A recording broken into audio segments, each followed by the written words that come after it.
broadcast, if you wouldn't mind, whoever we've got in IT doing that. Thank you. Okay, we're live streaming. Thank you, everybody. And very, very warm welcome to this meeting of the 22nd of February, 22. 22. So it is. Anyway, that's good. And sorry, I've just got to get rid of some stuff on the screen. The new normal is the new normal, and let's hope that we can get back to an even better normal once this wave goes through our country. Okay, we'll start with the apologies. There are a couple of councillors missing. I haven't heard from anyone other than a possible early departure by Councillor Fraser if we continue later on into the afternoon. No other. I might need an early departure, perhaps, Gary. I've got some wheels turning. I'm not sure what time, but I'll keep you posted. Okay, that's cool. Has anyone heard from any of the other councillors? Sorry. Councillor Duffy's just come on. All right, we'll just leave it at that. Is there any leave of absence been required? Any conflicts of interest to be announced in regards to this agenda? No. There's no public forum. There's no extraordinary or urgent items. And we have the confirmation of the minutes on page 7. Sorry, I'm just keeping up here. No, we haven't got any of that. And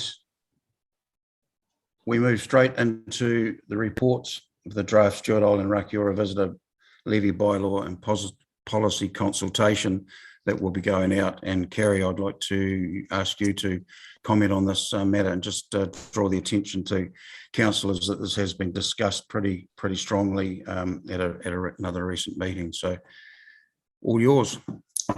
Thank you, Your Worship. Tina koto katoa. As Your Worship has said, the purpose of this report is to present the draft Stewart Island Rakiura bylaw policy and an associated statement of proposal to Council to endorse for consultation. I'd like to take the report as read. I just want to emphasize 2 points. One is a quick explanation on that calculation methodology as a refresher. And the second is just an update on the process and the where to from here. So on the methodology front, the reason for doing a little bit of a blurb on this right now is that there's likely to be questions on it during consultation and you might be asked about it. For written resources, there's an explanation in the body of the statement of proposal, and there's detailed information in the attachment to it. So that's page 52 of the agenda and the colorful table at page 54. So 2 methods were used to estimate the visitor's share of activity costs to the island. There's the project approach that you're familiar with, uses the LTP capital project cost for the island. And then there's a second depreciation approach that uses the annual depreciation cost for visitor-related infrastructure to estimate the annual consumption of assets on the island. So this second method was primarily used as a way to cross-check that first project approach was sound. And both approaches include visitor costs indicated by other community groups. As you're aware, visitors benefit to some degree from all the activities listed and are eligible under the Empowering Act. For each approach, 4 different scenarios were run to provide different options of what proportion of the total costs are visitor related. And very quickly, they were a fixed amount of 30%, a low estimate, so somewhere between 5% visitor to 55 to 75%, a high estimate between 50 to 100%, and a mix between the two. So the reason for me explaining that and why this was done is that at a pre-consultation, there was a variety of views on this issue of what amount of costs relate to visitors. And these ranges that have been done by the finance team respond to this feedback. By way of a quick example, aside from that fixed share scenario, jetties are generally attributed a high visitor use, and the others, such as CIESA, quite low. So the outcome then yields a range of possible levy amounts, as you'll have read. There's $11 to $30 indicated for the project approach and $9 to $26 for that depreciation approach. The intent here, to wrap that up, is to attribute a fair and reasonable amount to each activity and therefore provide information to assess what is an appropriate overall levy amount. So subject to questions at the end, I'll just do a quick update on the process. So adhering to this special consultative procedure has a few requirements. One of them is include council endorsing a statement of proposals. So that contains material about the proposals and the options, and it's the go-to for people who want further information. Consultation period of at least a month. So we're running from the 1st of March to the 1st of April for this. It includes allowing people to present their views, such as by having a hearing. A hearing is planned for the 27th April. Staff are really conscious of the rapidly changing situation around Omicron and how this might impact the consultation process. So 2 key steps at this point are ensuring that help is available for people who may usually go into a council office to make a submission, as opposed to submitting online, and that we keep really open communications if hearings may be affected. So after hearings, council deliberations on this issue are planned for May and adoption of a new bylaw and policy in June. If endorsed, the changes other than a levy amount would be implemented in July 2022 and any new levy amount from October 2023. And page 20 of the report on the agenda outlines 3 options for council to consider today. So that's consulting on the proposal to increase the levy to $15, second to increase to $10, or third to retain the $5 levy. Happy to answer any questions before turning to discussions and the recommendations at page 10 of the report. Thank you for that, Kerry. Certainly, there's a lot of varied views out there, and unfortunately, the pressure will be on. We don't know what's going to happen with these rapidly changing scenarios around Omicron or whatever's next. Hopefully, there's nothing next. So, okay, are there any comments by councillors at this stage? First up, Gary, Bruce here. I, in line with the community board, would prefer option 2 at the $10, and we certainly have some community acceptance for that. So I believe that would create the least displeasure. And whilst some of the numbers are go to a different level, that would allay many concerns around the community. But just my opinion and the community board. So they've had lots of input from community members. So that's where we stand on that one. But thanks, Councillor Ford. I'll take it. You'll be submitting along those lines then, because this isn't the place to submit.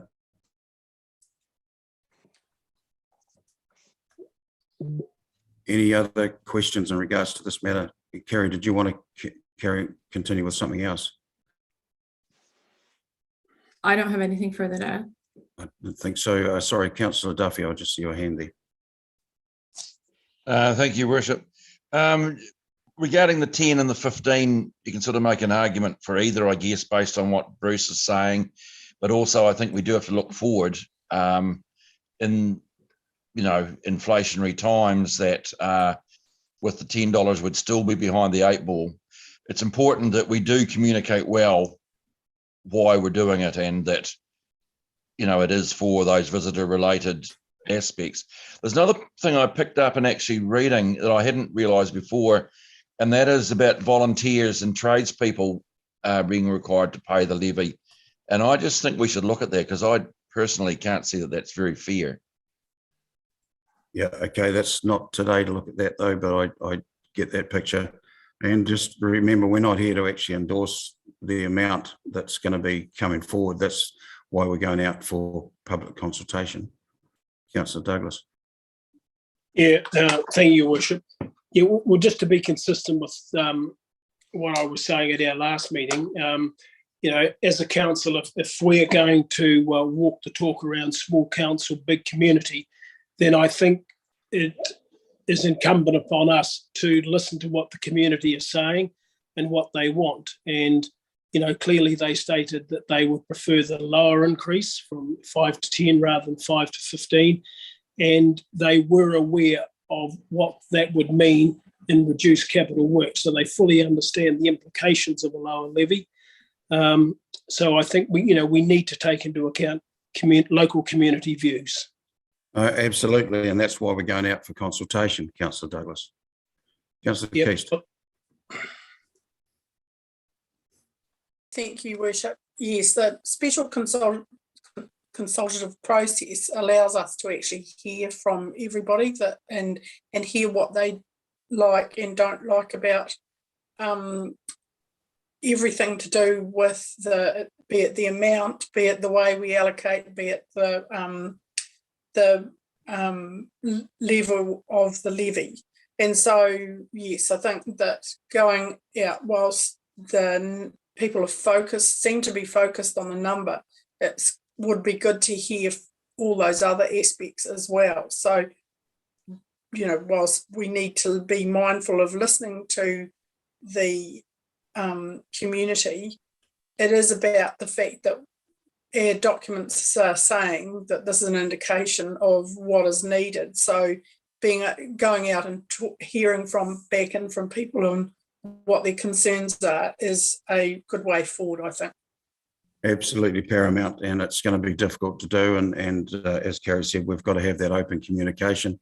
We may have to adjust the whole way of this, how we're going to hear this, but it needs to be done. We need to have a pretty solid discussion on this going forward. Councillor Scott. Thank you, Mr. Mayor. Just supporting the previous discussion, is it worth us actually backing the community boards, the community board and the pre-consultation, and actually, I know it's a consultation process, but actually going out with that lower amount based on like what Councillor Douglas said, with the small council, big community, and actually following on from the lead of what the community board's actually requested? Unless I get other direction, otherwise I'd be concerned about that, because it's given a predetermined bias towards what our decision at council would be without listening to everybody else. So I would struggle with doing that.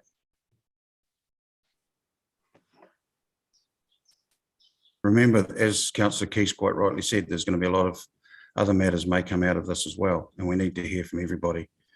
Councillor Owen, good to see you there. Sorry, that was a bit of a problem with your link, but you're on board. Yep, sorted now. Thank you. Yeah, I guess the difficulty is that people, when their submissions come in, are going to be around the dollar amount without necessarily understanding the implications of what might not happen as a result of that. We heard last time from the chair of the community board sort of suggesting that DOC had other funds to do certain things and things like that, but the reality is if they can't raise the funds, the projects just might not get done. So yeah, that's probably the hardest thing. So I think it is important that we go out and hear from the public on what the impact that the $15 will have on them. But yeah, I think it's going to be quite tricky then, because the implications of not collecting $15 is probably not going to be fully understood. Everyone will assume that the money could be found from elsewhere. Like, you wouldn't necessarily know, for example, the wastewater options. People wouldn't know that might, if the money wasn't contributing to that might result in their rates needing to go up. So yeah, and I question if all of those things aren't going to be funded through the visitor levy, then what is the community's intention around what that visitor levy should contribute to? Because there were certainly a lot of things that that community board sort of felt that they shouldn't contribute to. So yeah, so I'm certainly interested in hearing from the community around what the impact of the $15 would be, so that we can fully consider the on-flow implications of that if it was to be lower. Absolutely agree, and I know that Councillor Kramer's been down to Rakiora a couple of times, looking at the funds, etc., etc. So we're in this place now where we're going to, we're in the place now where we're going to go out to that consultation. So welcome, Councillor Byers, and we have Councillor Duffy, Councillor Ford.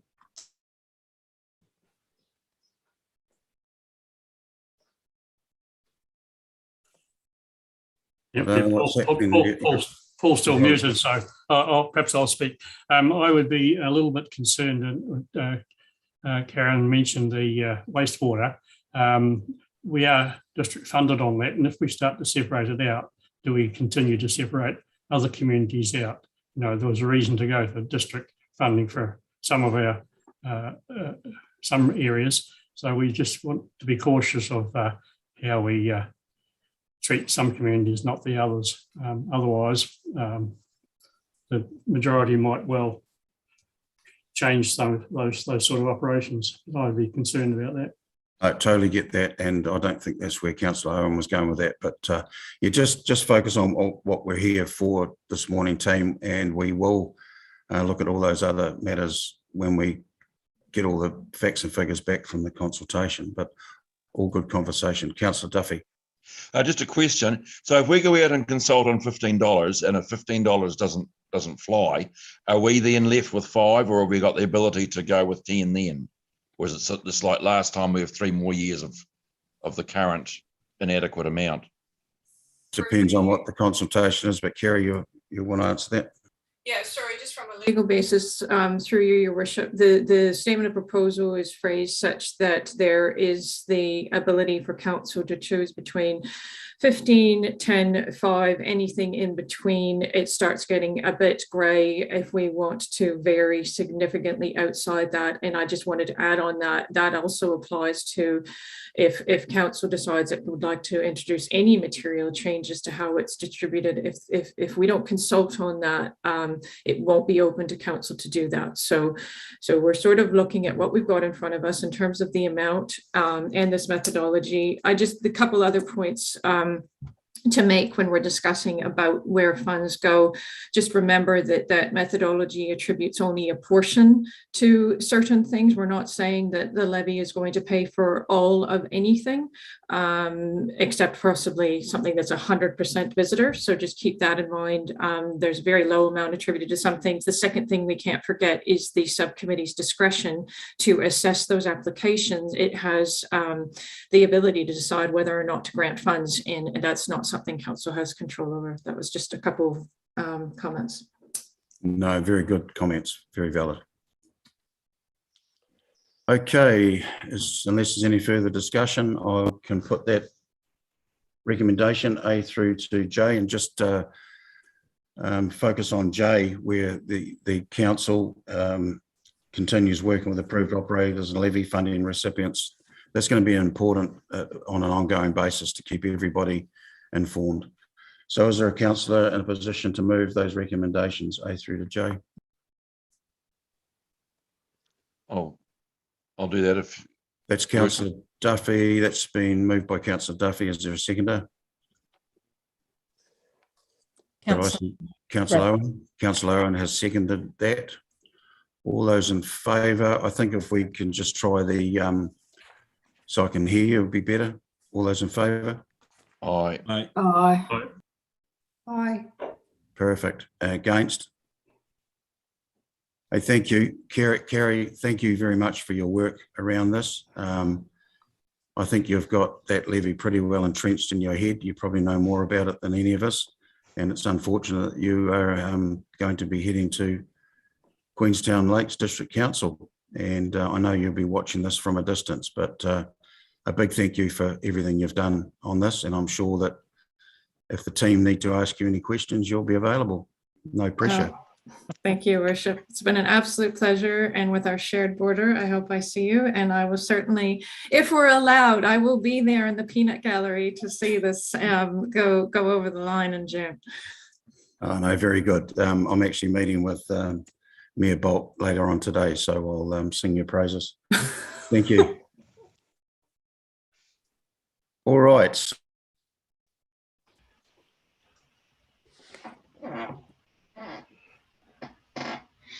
The next item on the agenda is the review of the council bylaws. Who's going to speak to this? Michelle or Fran? Thank you, Your Worship. Good morning, councillors. The purpose of this report is to request that council consider some resolutions from the Stewart Island Rakiura Community Board and the Fiordland Community Board. They've both requested that council bring forward its review of the roading bylaw and the dog control bylaw. In December last year, the Fiordland Community Board and the Stewart Island Rakiura Community Board both passed resolutions asking that council bring these two separate bylaws forward. outside of their scheduled review cycle. So while this is largely an operational matter, the request from the board seeking immediate review of 2 quite complex bylaws has deemed it appropriate to seek council's guidance in this matter. So I would like to address each of these bylaws separately. The dog control bylaw is currently scheduled for review in 2025. The Fiordland Community Board have requested that council initiate a review of this bylaw and begin consultation process as soon as possible. The impetus behind this are concerns that the township of Te Anau may be perceived as not dog friendly due to dogs not being prohibited in the main street. So it's the view of the board that due to the major impact COVID has had on the tourist industry in Fiordland, removing any barriers to domestic visitation should be pursued by council. As outlined in the report, the environmental health team could accommodate this request.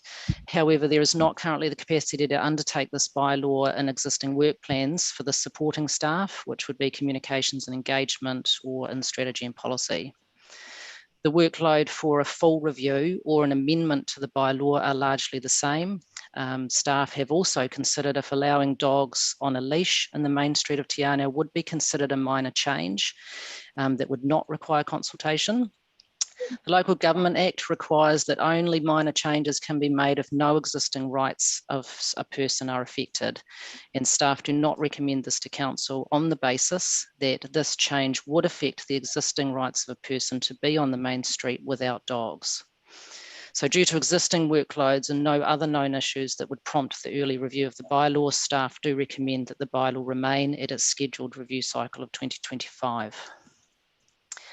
The roading bylaw is also scheduled for review in 2025, however, had been flagged for potential to be reviewed at an earlier time if capacity allowed, and it had been allowed for in work plans.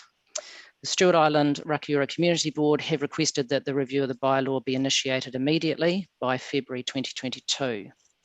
So there's a number of issues in this bylaw that have been identified across the district, which include parking control, establishment of one-way system, parking in urban areas, and some heavy traffic management.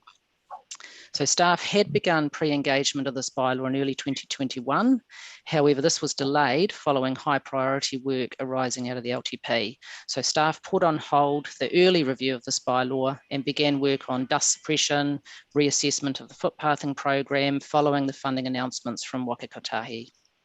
So given the number of issues to be addressed in this bylaw and the consideration of an early review, staff have identified that there is resource to initiate this review at the end of 2022 with the intention of implementation in 2023. So just to note that bylaws require a significant amount of staff time and resource to ensure that the correct process is followed when they're reviewed. They're not a nimble tool. And council staff have discussed the capacity and resourcing required to undertake reviews of these bylaws with immediate start and do not believe there is capacity to complete them without compromising some existing work streams. So there's a number of recommendations on page 82 of the council agenda that the roading bylaw be brought forward to begin engagement at the end of this year, and that the dog control bylaw remain in its scheduled review cycle of 2025. So there are staff present from roading, also environmental health team. We'd be happy to take any questions, Your Worship. Thank you for that summary. Okay, so obviously there could be questions from the councillors involved in those areas. Here's one, Councillor Ford. Yes, thank you, Gary. I agree that the dog control one, we're probably doing better at managing that these days, and there are a few new systems I see in Michael's emails recently, so there are some improvements coming along there, so that's a bit of a bonus that we can do it better. But certainly on the Stewart Island roading and parking, we have 800 vehicles, and that's the biggest problem, that some people are not quite as considerate as others as to where they park. So there are one or two complications with the one-way street that we've been asking for considerable amount of time. So Community Board, of course, have done that resolution to try and make the wheels turn. So they would be keen to see some work going on there sooner rather than later, because they have had a fair go at reminding council about that. Thank you. To be fair, Councillor Ford, there has been a lot of work gone on in the background around the parking issues down at the island. And the number one issue seems to be that there's 800 vehicles for 400 people. Yeah, and I expect that we're not alone. I think communities countrywide and beyond have that same problem. So it's just vehicles are cheap and everybody's got more than one. So yeah, That's let's take its course, please. Councillor Kramer. Thank you, Your Worship. I note the concerns with staff resources, and I certainly don't discard those, but at the same token, to wait till for another 3 years before that the review is undertaken, I think it's just a little bit long. And I would be reasonably confident that staff could work out a plan that it could occur between 22 and 23. So you've actually got time to forward plan for this to be undertaken. To wait for a whole 3 years, I think is a little bit unrealistic considering the situation here in Te Anau. So I would ask that the management reconsider and that we look at reviewing the bylaw in the next financial year rather than waiting for a whole 3 years. I think we heard a fairly comprehensive shortening of this by Michelle, just that they have discussed it pretty well, Councillor Kramer. But I realise that. Yeah. So, okay, we'll come back to that. Councillor Owen. I guess for me, as a dog owner and somebody who works in the tourism industry, I have a lot of sympathy for Fiordland's position on this, because I personally have walked my dog down the main street and not realised until I got to the foreshore that I wasn't supposed to. And I've also been on the other end of things, and I've had visitors come into the information centre in Riverton and say they didn't stay in Te Anau because they couldn't find dog-friendly accommodation and didn't feel it was that welcoming with regards to people travelling with pets. So I think it is a bit of a barrier to some of the tourism recovery options. And I also sympathise with the fact that we don't have a lot of capacity to bring a lot of bylaws up for review at the same time. But I agree with Abel that I think it's a bit long to wait for a community that's trying to devise a way forward for recovery of their tourism industry to have this sort of so far out.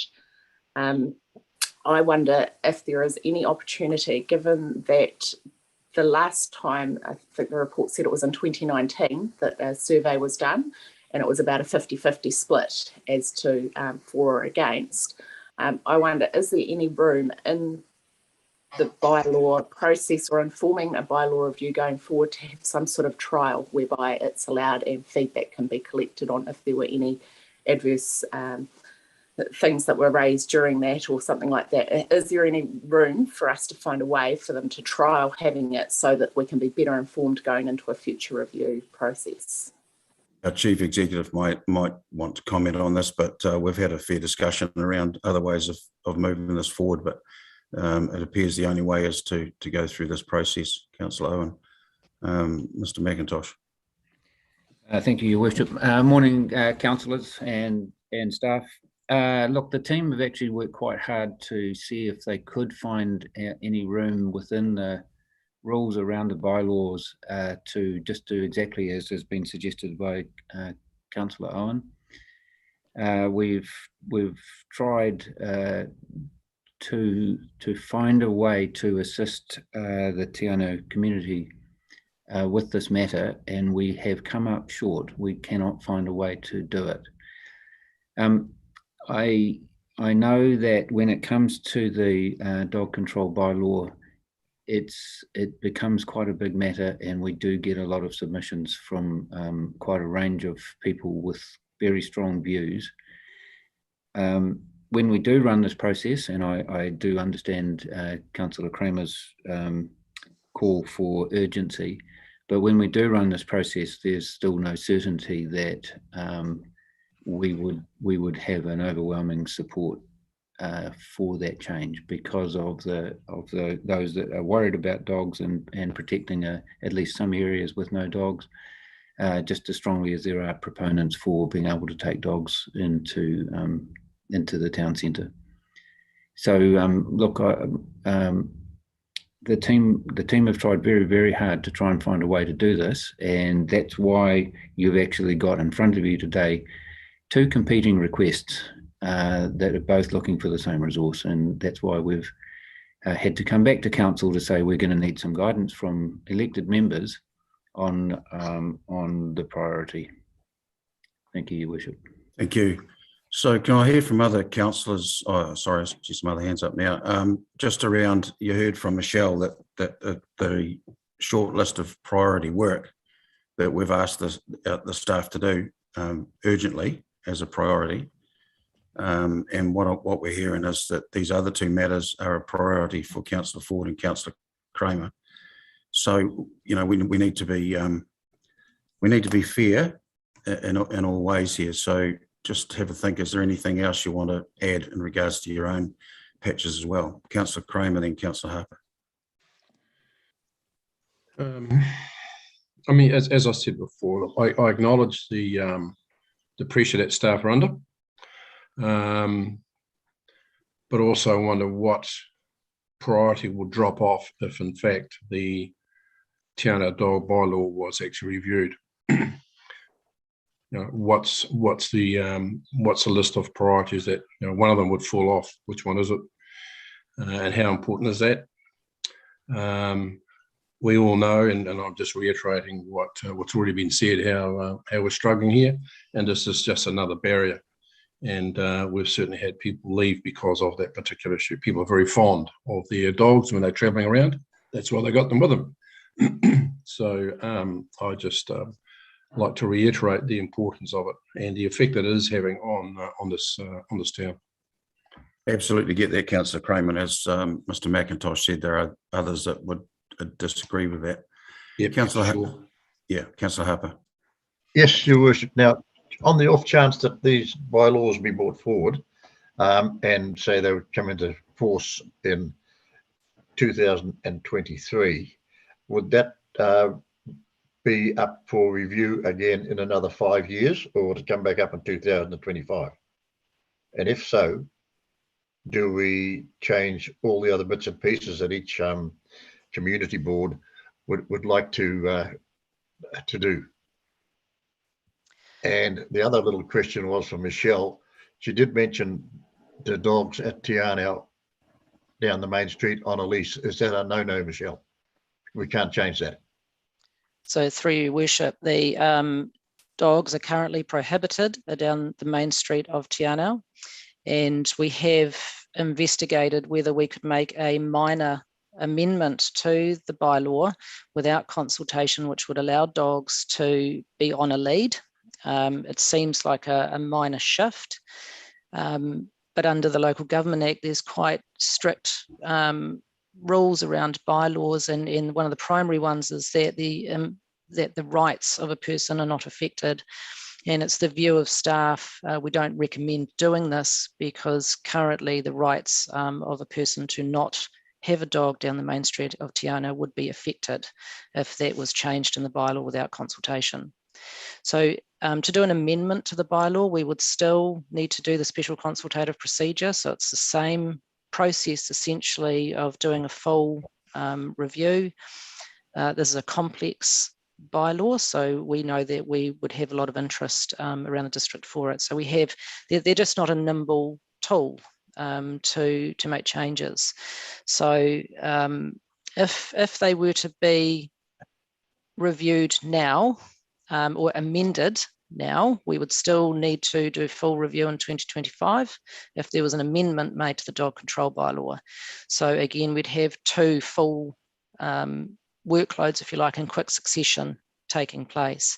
So if you did want to bring these bylaws forward, we would recommend full review of the bylaws so that we're not trying to turn around in 18 months and do them again.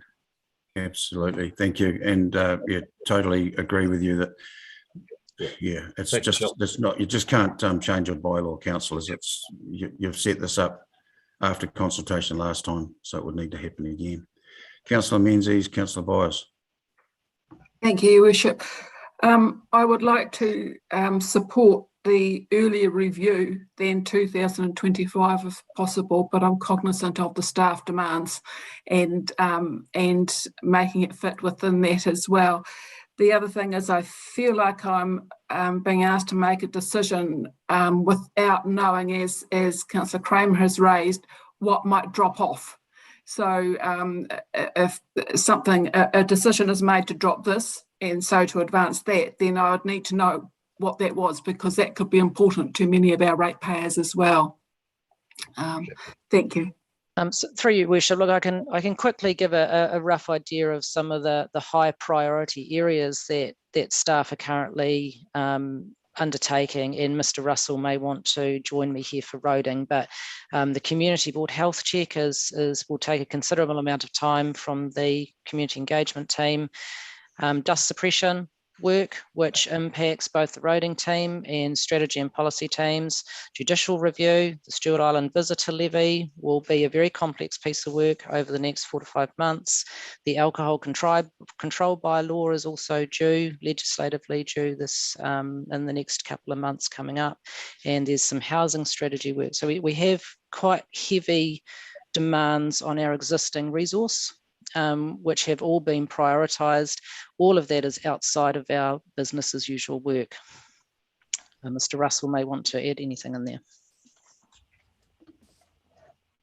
I'd just like to add a small piece to that. We've also got elections during this cycle, and on top of elections, as you heard before, we're also losing Carrie from our very small team, which we'll need to go through a replacement process on. So look, and good morning, councillors, and through you, Your Worship. Thanks, Michelle. In relation to the roading bylaw timing, I guess I'd just add that quarter 1 and 2 of any calendar year is generally fairly busy for the transportation team. As you well know, that's our primary construction window, so we're very focused on both the delivery of the works program and preparing for the next financial year in quarter 2, which is why the roading bylaw is timed to kick off with some of that pre-engagement work in earnest for quarters 3 and 4 of this year, to coincide with a reduced workload for that team. In relation to the dog bylaw, Michelle, is there any more context around what other bylaw priorities there are between 22 and 25 when it's due, as to what would need to drop off in order to bring that forward? No, I'd have to come back to council with those further years out, but the alcohol control bylaw, there's a solid waste bylaw, which will also be in discussions with ICC as a joint bylaw. There's also subdivision and land use bylaw discussions. That's a really critical one. So we have a number of things already scheduled in the work plan. We basically have a full work plan. We can juggle as required and ensure that we meet our legislative requirements. I guess we're just seeking guidance from council that these are 2 bylaws that would be outside the legislative timeframe, so would put pressure on the legislative work, but we would always make sure that we undertook that first. And then pressure from the communities to get this done, which is a tough one to put into the mix as well. I'm just wondering, Councillor Kramer, Councillor Ford, whether we keep this on the table and have a workshop just to work around these priorities and just see, because we are in a pretty sensitive spot, not only with the staff, but nationally, just over everything else that's happening, reforms, etc., etc. And I know what you're saying, Councillor Ford, and I definitely know what you're saying, Councillor Kramer, in regards to your area up there. It is a tough call, and we can't turn a blind eye to those that are walking around with their dogs on leads, because we have others that don't like that stuff either. Any other points for discussion, or what do people feel about leaving this on the table at this stage? Councillor Kramer, Councillor Ford, I'd like your comments around that. I know it's delaying things, but maybe it's a time we all sit round and nut this out, because I'm not hearing from councillors that have put other matters as a priority, i.e. dust suppression, because that may have to fall off to get this underway, as an example. Yep, if I may, Your Worship. It's being quite honest, it's quite easy to look at your own patch and not consider the wider picture. And I think that staff have considered the bigger picture and the other responsibilities that we do have. We have asked staff in the past to ensure that they prioritise everything that we would like to achieve and how they can achieve it within the resources and funding envelope that they have. And we have to note that this is in addition to what we have already agreed to in the past. So I have to acknowledge that, and reluctantly in saying that, I think that we have to put the motions as they are, and I will need to explain the situation, which I usually do at the community board meeting, and clearly identify the reasons for it. And I'm reasonably confident that I can explain that situation. Whether it's fully acceptable by the community board, that's a matter for discussion. But yeah, I think that we need to look at everything in totality rather than in isolation. Hence why I wonder whether it would be best just to leave it on the table rather than make those recommendations. Well, the reason why I've said what I've said, Your Worship, is that taking on board the comments that Michelle and Fran have already made, that and also our Chief Executive, that there has been a significant amount of time by staff going through this with a fine-tooth comb, and they've come up with the analysis that they have. And I think it would be just slightly remiss of me to ignore that or discard that and saying, okay, let's look at the overall picture rather than just one item in isolation. Thank you. Okay, we've got Councillor Ford, Fraser, and then Michelle. Yes, thanks, Gary. I just, if it was left on the table, what would that entail? You know, we need to keep working on it, and that won't give us any more resource. We'd have to keep coming back to it, and certainly our vehicle arrangements here have been chased around many times, and that's really where Community Board have come to with that resolution, as we've been insisting on getting a resolution to those things. But we would certainly need to have some program of timetable if that didn't happen quite as fast as we would prefer. Yep, noted. Councillor Fraser. Right, just turning the mute on. Margie is also trying to get your attention to ask the question, and her hand's not working. Yeah, I just was going to say pretty much what Abel said, that when you look at the things that would have to come off the list, I think that the community in Te Anau would be keen to see all of those things progress. You know, I wouldn't want to do anything to remove housing strategy or dust suppression, and the community health check, I think, is vital. And that's something that probably has a higher priority. So I would support the motions as they are. Thank you. Michelle.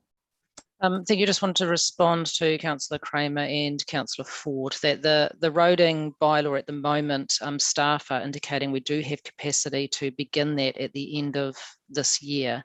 So it had already started some work in 2021 and was delayed because of LTP work. So if left on the table, there's the potential that would still be able to occur.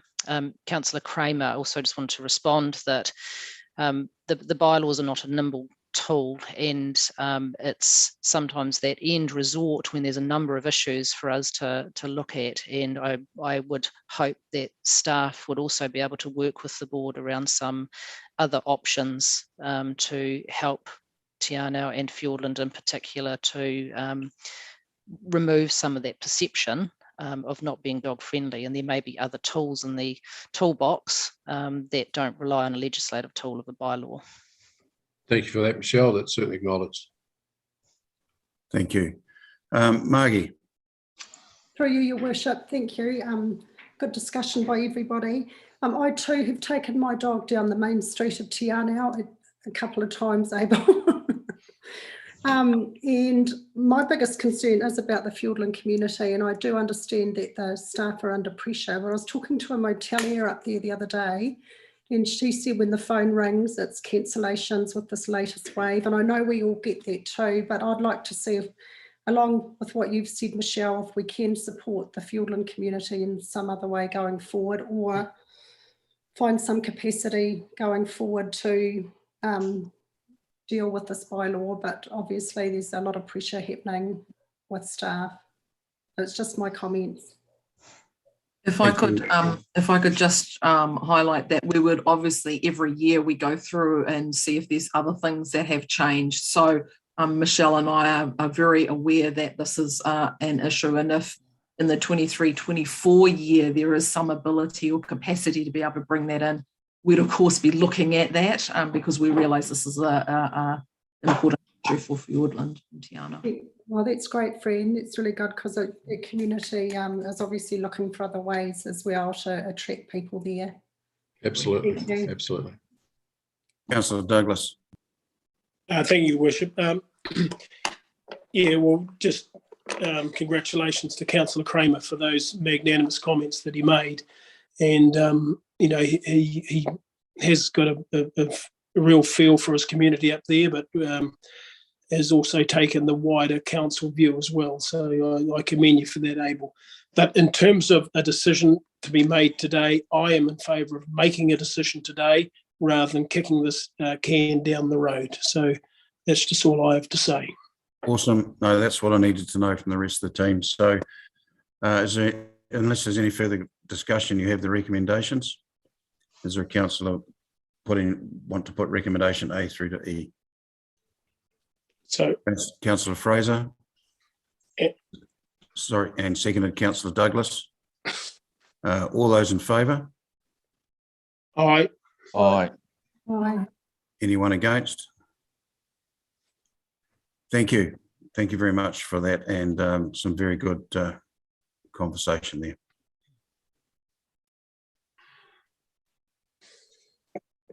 Next item on the agenda is the submission, item 7.3, page 157.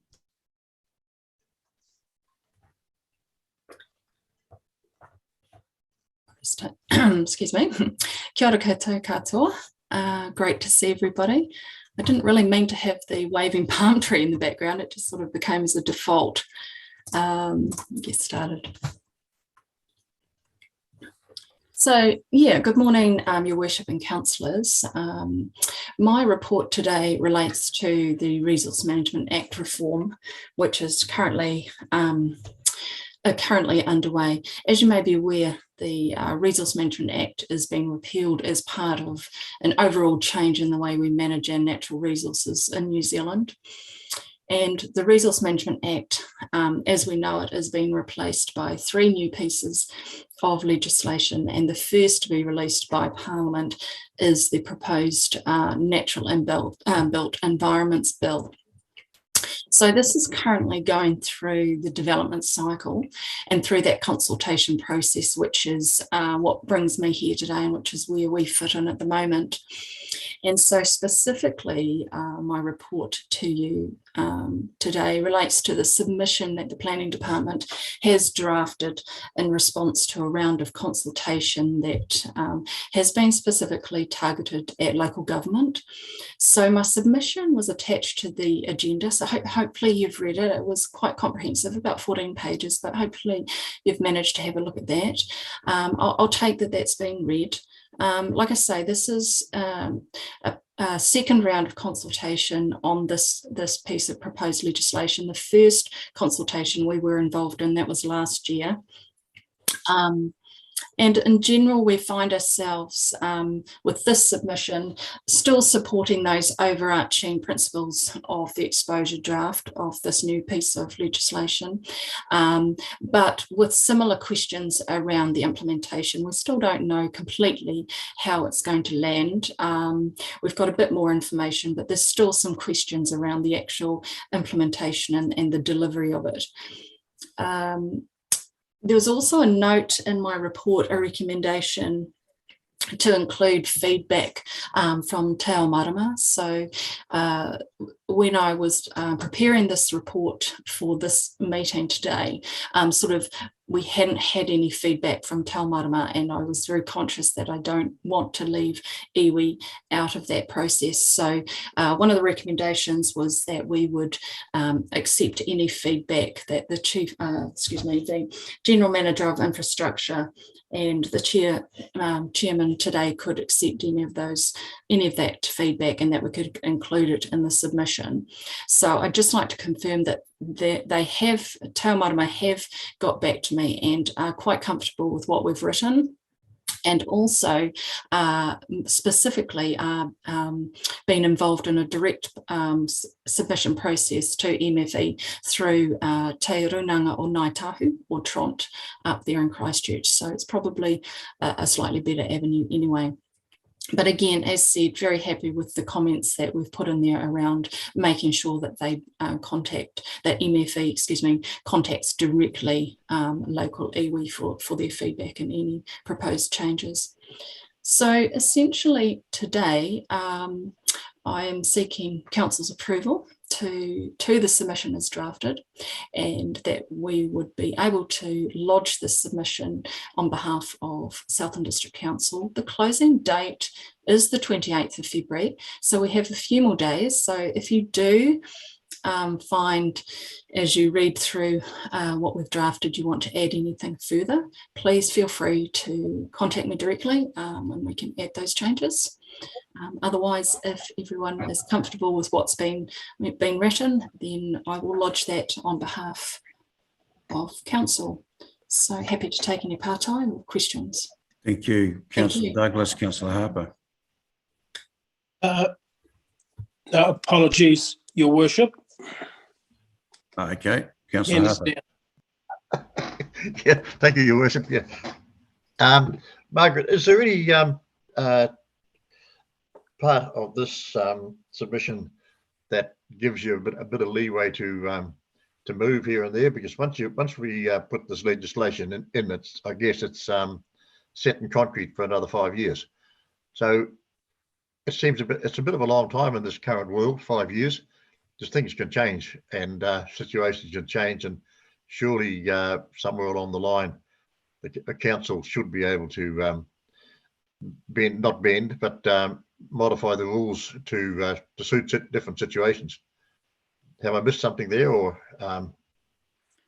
No, thank you, Councillor Harper. Through you, Your Worship.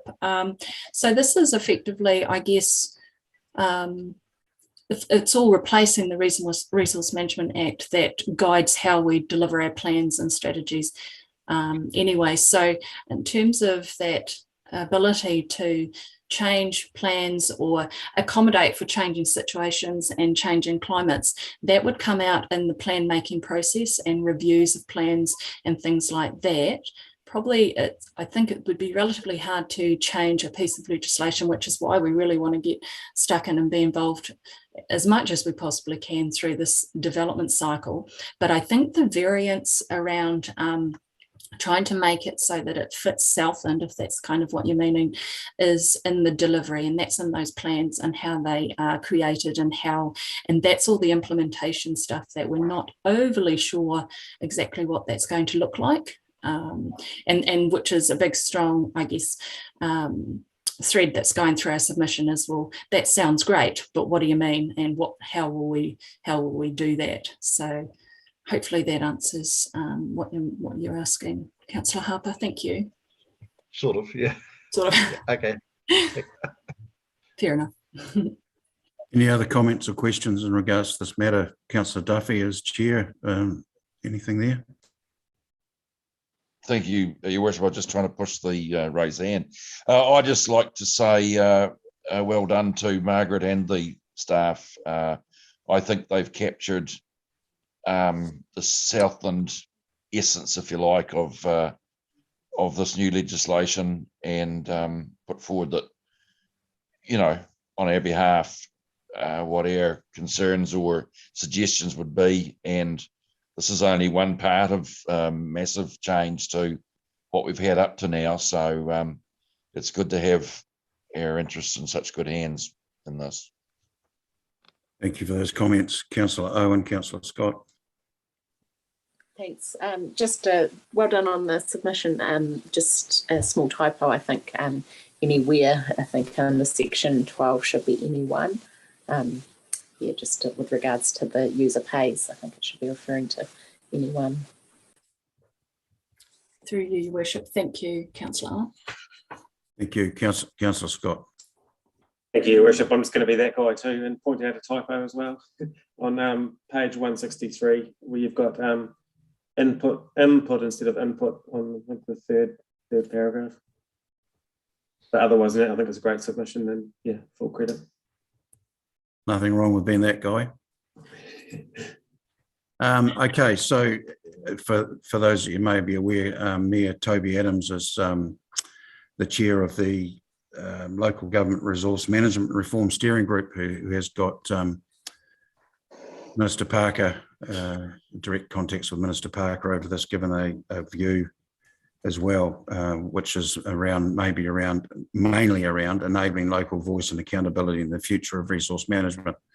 So it would be fair to say that the Minister will be having a few pieces of paper for his team to look at. Okay, any further discussion on this item?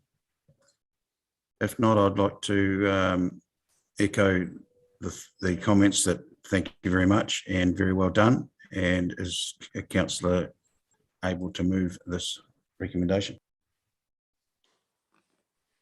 Councillor Scott, and seconded Councillor Menzies. All those in favour? Aye.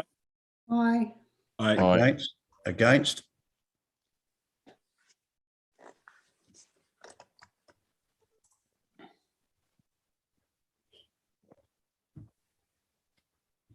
Oh, I'm on mute, aren't I? Thank you.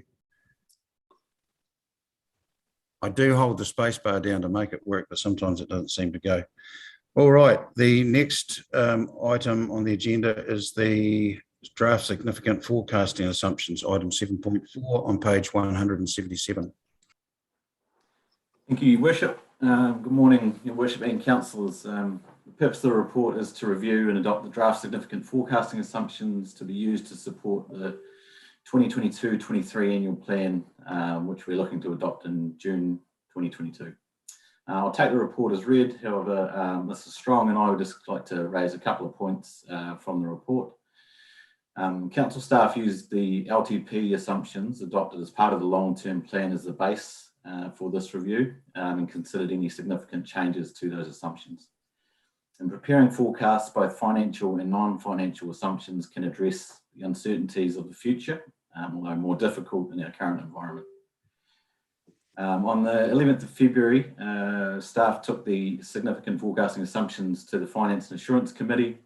The committee resolved to endorse the recommended assumptions presented for council to adopt. But however, did note that the current environment has got a number of uncertainties that were difficult to quantify due to the effects of things like COVID-19, inflation, levels of service, potential fluoridation of drinking water supplies, the Three Waters reform, the local government reform. And as a result, we need to keep a watching brief on these and consider whether there are any changes to those assumptions that we may need to update as we move towards adoption in June 2022. I'll now just hand over to Mr. Strong, who will take you through three of the financial assumptions that were reviewed in greater detail. Good morning, Your Worship and councillors. As discussed at the council workshop, the three financial assumptions we reviewed were the interest and borrowing assumption, the interest rate on investments and reserves, and the price level changes, which is inflation. So I'll just highlight those three and I'll ask questions as I go through each one. The first one is the interest on borrowing assumption. During the LTP, we are forecasted to borrow $79 million in the annual plan. Now, the average LGFA interest rate was 2% when we did the LTP. It has now risen to an average of 3%. This resulted in a $746K increase in interest. But like your home loan, the mathematical calculation, it works out the total repayment and it puts interest in first, and then whatever's remaining, it slots in that as your principal repayment. So this has resulted in a slight rephasing of the principal repayment, which has resulted in a 307K reduction. So the net impact of raising the interest from 2 to 3% is actually $438,000, and that's a 0.81% impact on rates. So that's slightly different from what we talked about at council. It's lower. So to fund that 438K, we would have to look at a relevant reserve or short-term loan or fund it by rates. So staff are recommending that we change the external and internal interest rate from 2 to 3% in the annual plan to reflect the increase in market rates. Are there any questions on that? No? Okay, so the second assumption we reviewed was the interest on investments and reserves assumption. So as part of the LTP process, staff went out and got advice on what the average 5-year term investment return was on a balanced fund. They came back with 6.4%, but they recommended that we use 5.5 to be conservative. This is because of the COVID environment and the fact there was a very low interest rate environment at the time. So staff felt it was appropriate to review that assumption. Remembering that 5.5% return, we pay 1.1 for a management fee, so that leaves 4.4% of investment income. And the decision was made to offset rates by $750,000 and to provide a return on our restricted reserves of 4.4 and our local and roading of 2%. So we did review this investment assumption. We went back to the advice from our advisors that the financial forecasts are very uncertain and actuals can vary significantly from the forecast. And staff felt this made keeping a degree of conservatism financially prudent. Staff also looked at 48 balanced fund 5-year returns. They averaged out at 5.6%, which was very close to our 5.5% that we have in our budgets at the moment.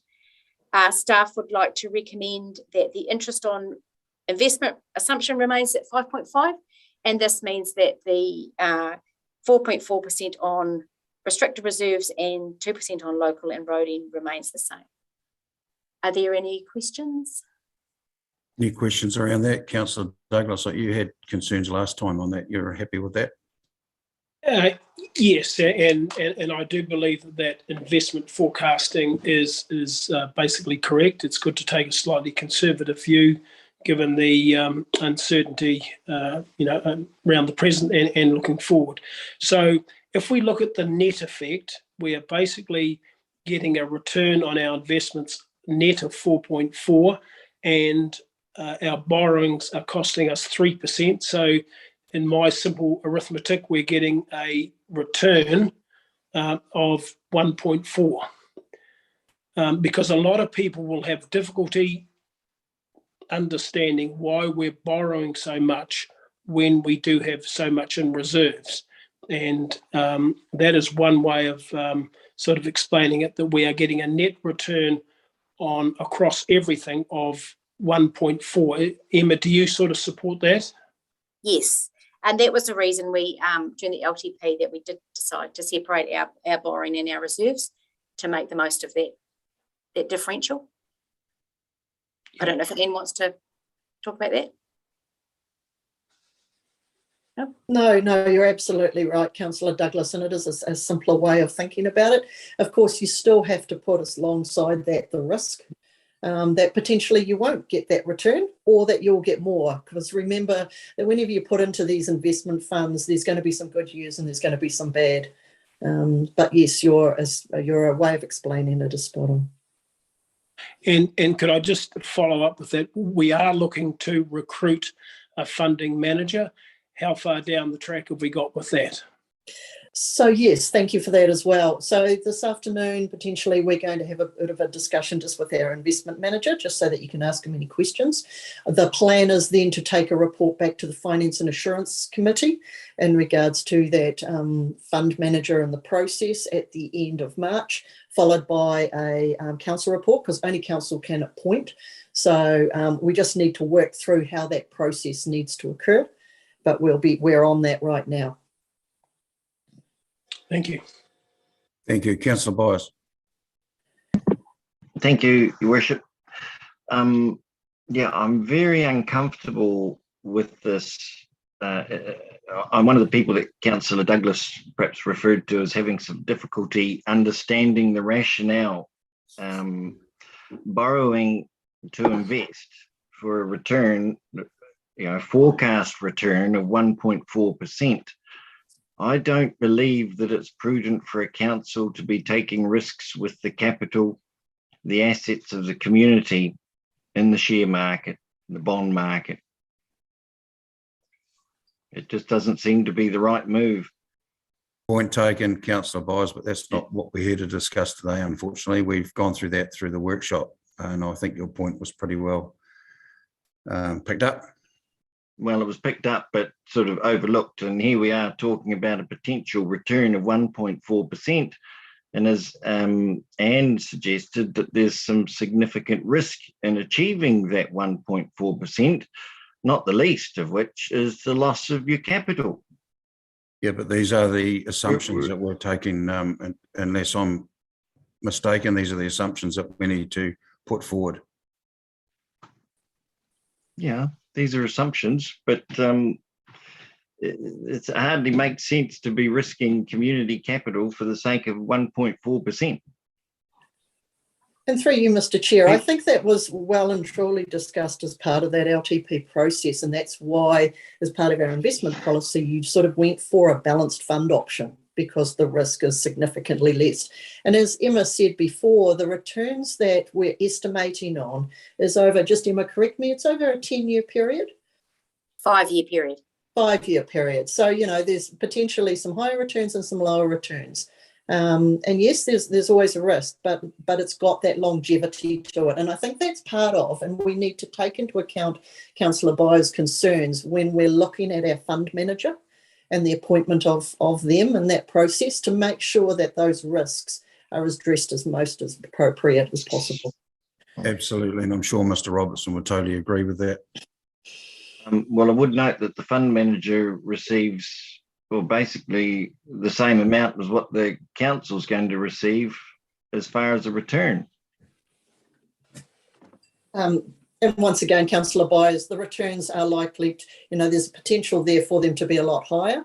There's also likewise the potential for them to be lower. That's just part of that investment process. Okay. Sorry, well, just once again, every time we talk about this, I just want to make it clear that I believe the council's tracking in the wrong direction with regards to how they're managing community funds, community assets. Thank you, There wouldn't be Councillor. too many people that would borrow to invest in the share market. So your point has been picked up through this. We're not here to relitigate what we did earlier. So, Councillor Kramer, you may want to comment. Just to add to Anne's comments earlier on, and also yours, Your Worship, this was certainly discussed in detail and had a robust discussion at the Finance Committee. So I think we've gone through this particular story on more than one occasion. So I would suggest that we move on it. Well, I'm just saying, every time I'd like to highlight the risk that we're taking, because I think it's been underappreciated. I don't think, I'm not disagreeing with what you are highlighting. The rest of the councillors don't seem to be supporting your comments. I suggest we move on. I suppose we move on to this item, Your Worship. So totally, your comments have been noted, Councillor Byers. Emma, did you have any further comments to make? No, I'd like to go on to the third assumption now, if there are no more questions. Thank you. The third financial assumption was the price level changes, which is inflation. So the LTP inflation rates were based on the BERL rates that were published in October 2020. In October 2021, they published updated rates. So staff felt it was prudent to go and review this assumption. The BERL rates from 2021 have actually dropped slightly. So there is a slight risk that our budget is slightly overinflated, but this has been offset by the fact that we've got supply chain problems due to COVID, and also managers have reviewed those budgets and they've made changes and they've made adjustments for contracts. So we feel that it's been mitigated, and staff would like to recommend that the BERL rates stay the same as they were in the LTP. Any questions on the BERL rates? No hands going up. Okay, thank you very much. I'll hand you back to Jason. Oh, hang on, sorry, Councillor Douglas. Oh, sorry. Yeah, so hi, Emma. Looking at those inflation rates, to what the government and the Reserve Bank have announced recently, at this end of the 5-year period or whatever, this is for the 2022-23, these figures are at the low end of the scale. I mean, we're being told that inflation is running around 5.5%, 6% at the moment. So what are your comments on that? Well, obviously, the budget is slightly higher than these rates, so that would mitigate what's happening. And a lot of our contracts are actually signed over a 5-year period. But I'll get Anne to make a comment on the higher. No, so Councillor Douglas, you're perfectly correct. I mean, when BERL gave those indications, they were less, and yet reality is saying that currently they're more. So that actually does support our conservative approach of actually just staying with the interest, or staying with the inflation rates as they currently are. That's not to say, though, that inflation's not going to go even higher. And that's part of the process that, as a councillor, we'll need to go through is about, if they do go higher, what are we going to do in regards to issues such as procurement and such like that, when our budgets aren't at perhaps the level they need to be to meet the costs that we're actually experiencing.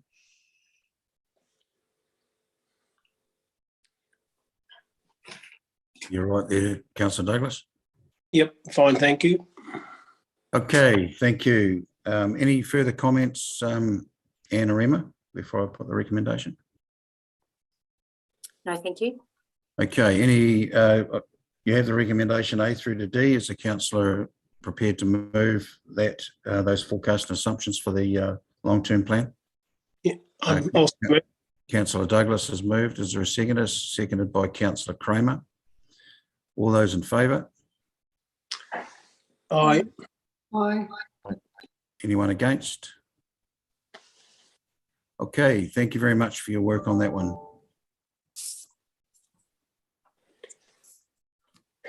Okay, the next item on the agenda is the 7.5, the 3-yearly district revaluation program, page 209.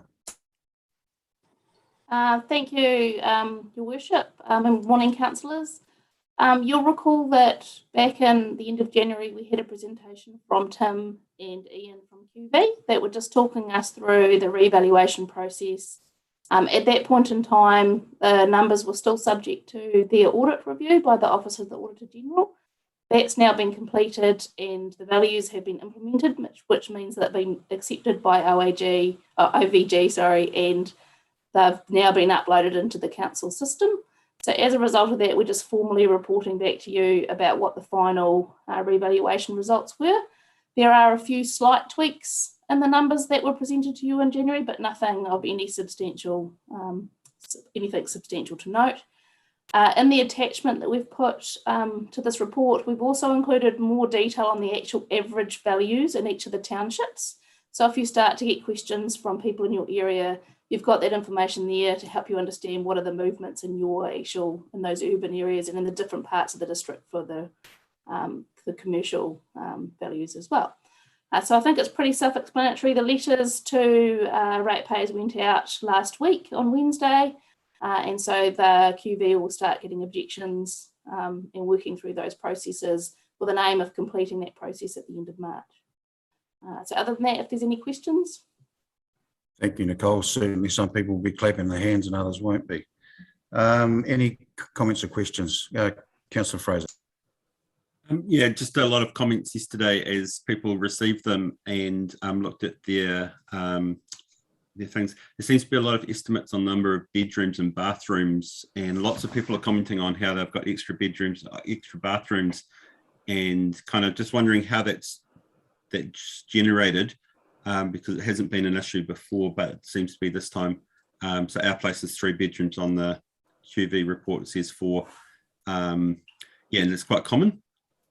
So people are kind of querying, is that affecting their valuation? Therefore, they're paying more rates because incorrect data. And so just questioning the data. So just wondering if there's an explanation around that. I think that was explained, that they just go by the gut, and then they wait for people to make the query, which I think Nicole was indicating that I'm sure that phones will start ringing. If people are unhappy with the information there, they're certainly welcome to raise an objection through that process. I think I also just wanted to highlight that the average, we just use capital value rating for rates in Southland District. The average increase across the district was 10.9%. So generally, if you've got an increase above 10.9% in capital value, then you're going to probably share a greater amount of some of the rate burden. It's not massive, but that is generally how it works. So when you're talking to people, that's how those values get used for rating, which is actually quite separate from the QV process. They've got a legislative obligation to look at the value of the property at that point in time, irrespective of what the council then does on the right-hand side in terms of its rating approach. But if anybody's unhappy or has a question, then certainly go back to QV and object to that, or just give them a call as well to discuss if it's worth making an objection regarding that. Yeah, certainly encourage them to make that objection, Councillor Fraser. And yeah, I don't, it may, there probably will be a variance whether you've got a 2 or 3 or 4 bedrooms in the house. So that's the time to object. Now, Margie, I think you've been waving around there, and then Councillor Owen. Sorry, Councillor Rodencall, then Councillor Owen. Your Worship, thank you, Nicole, for your report. I just had a question on page 235 in regards to rural movement. And they talk, the note, next revaluation in 2024 may see the highest and best use of hill country pastoral land being forestry. This would result in the properties holding a forestry category. So do I need to go back to QV to discuss that comment, Nicole, or do you know anything about it? Because you're talking about properties like ours with rolling hill countries going into forestry and being categorised like that. Yeah, I mean, I have a limited knowledge on it, but what I do know is when they do the valuation, we had a bit of discussion about this at the January workshop, and they do tend to value it as highest and best use. So if forestry is the highest and best use of that land, then that's how they will value it. Yeah, and so that is their approach. That would concern me as a sheep and beef farmer. Yeah, and so that's obviously set by rules in the rate in the Valuation Act and how they should approach that. And that's something that you would deal directly with them about their reasoning and rationale. I'll go back through them. Thanks, Nicole. Councillor Owen, Councillor Douglas. Thank you. Just a question. There's been quite a few people, particularly online, upset about their valuations, mostly because they're making the assumption that because their value has increased, that their rates are also going to correspondingly increase by the same amount.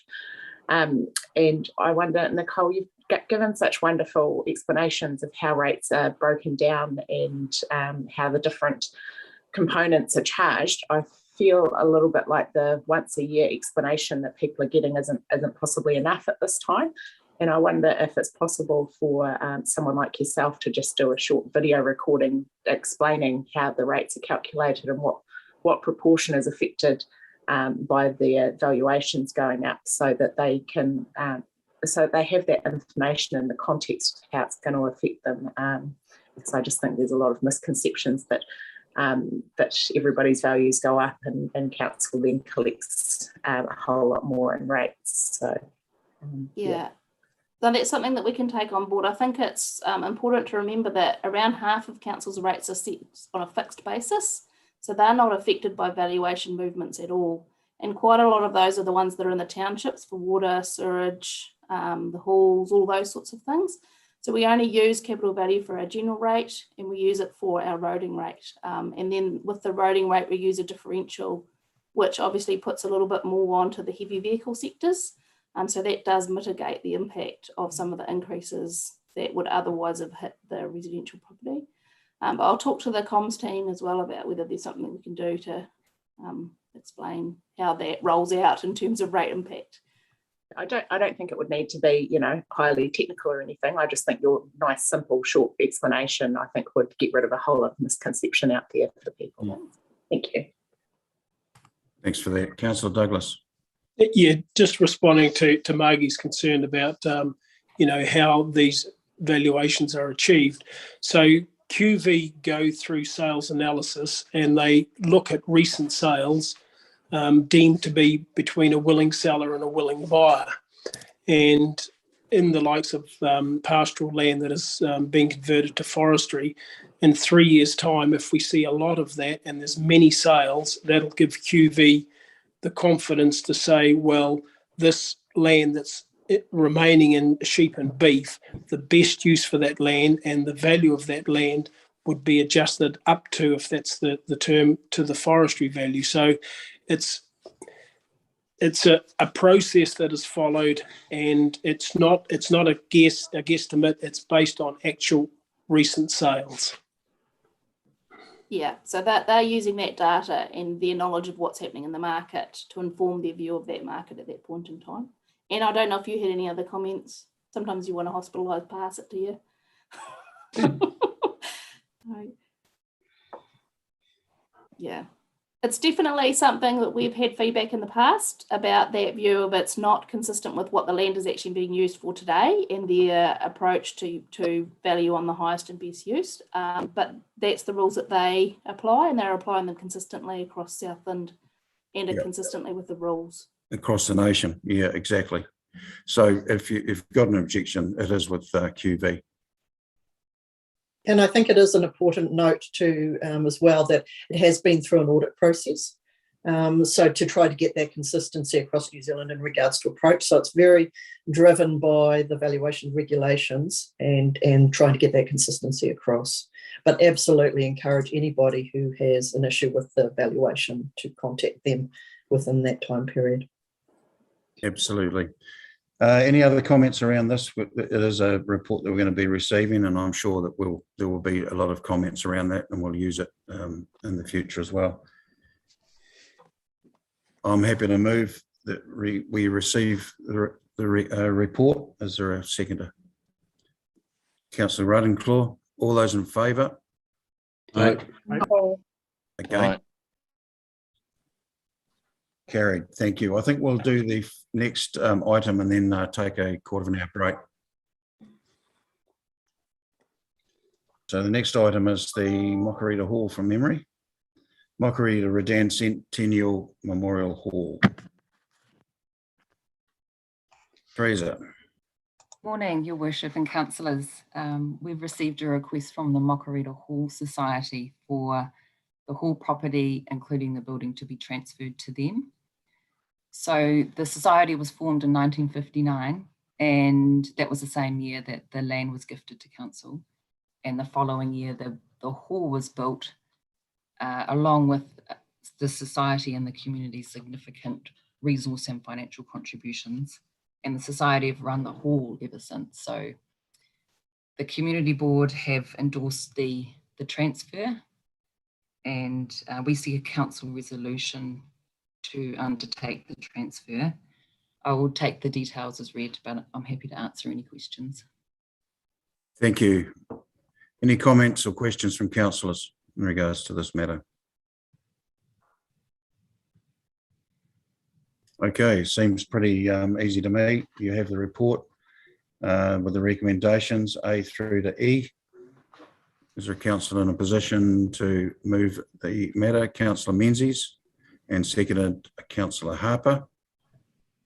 All those in favour? Aye. Aye. Against? Carried. A very good result in that. I'm sure the community will be very happy. All right, it's just on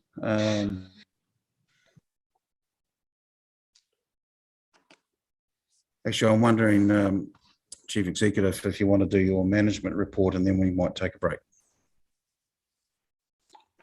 Thank you, Your Worship. Yes, very happy to present that report.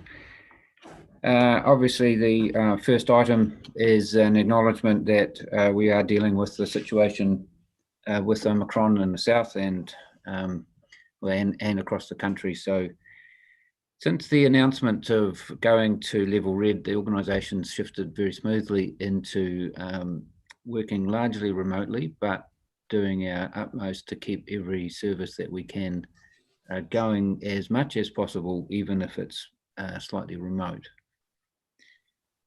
We are, as I've said in the report, we are looking forward, like everybody else, to blasting through this peak and getting our country back and getting visitors back again and normal life resuming.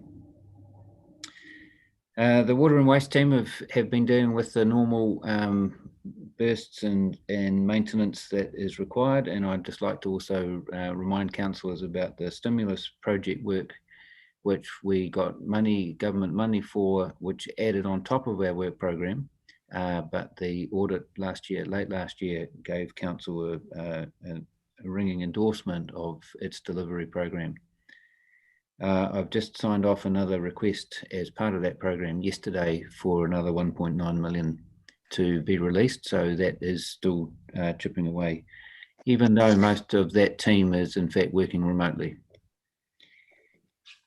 The project delivery team, is a brief update there.